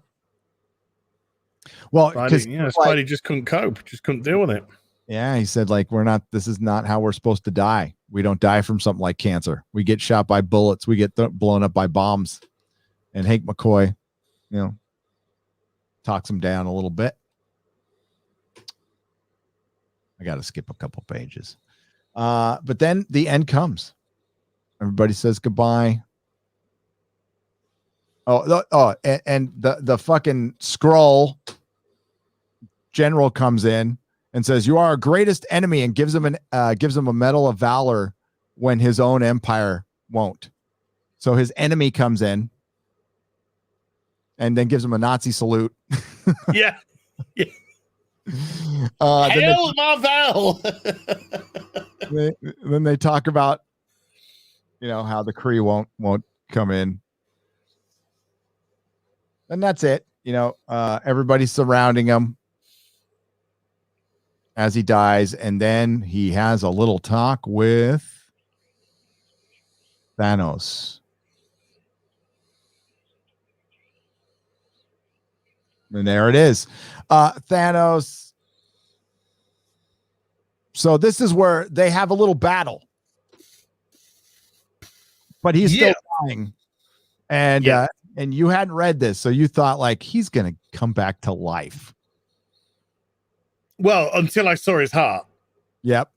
And then I was like, oh no, this is all metaphorical. This. I don't know if this is actually happening or this is his kind of final, the way that his mind is taking him out, sort of thing.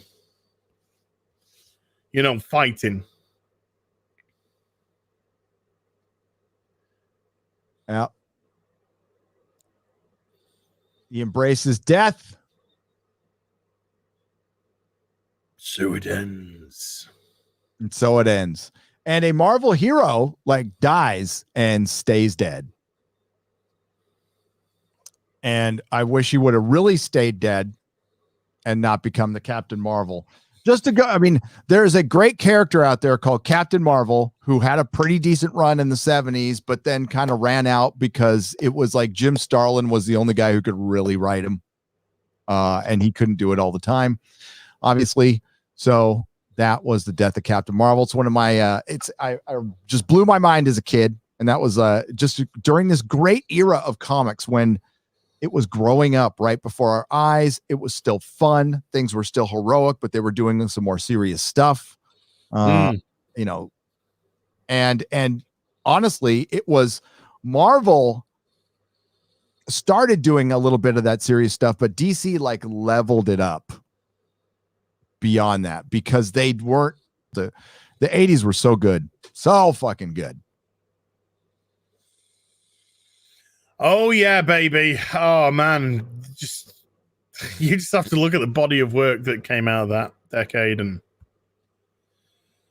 oh God, I kind of like lost for words because I'm thinking of that, and I'm thinking of Dark Knight Rises, and I'm thinking of Longbow Hunters, and I'm thinking of Crisis on Infinite Earths, and I'm thinking of Arkham Asylum, thinking of Killing Joke. I'm thinking of all of these, just absolute seminal pieces of work, and then I just think modern day.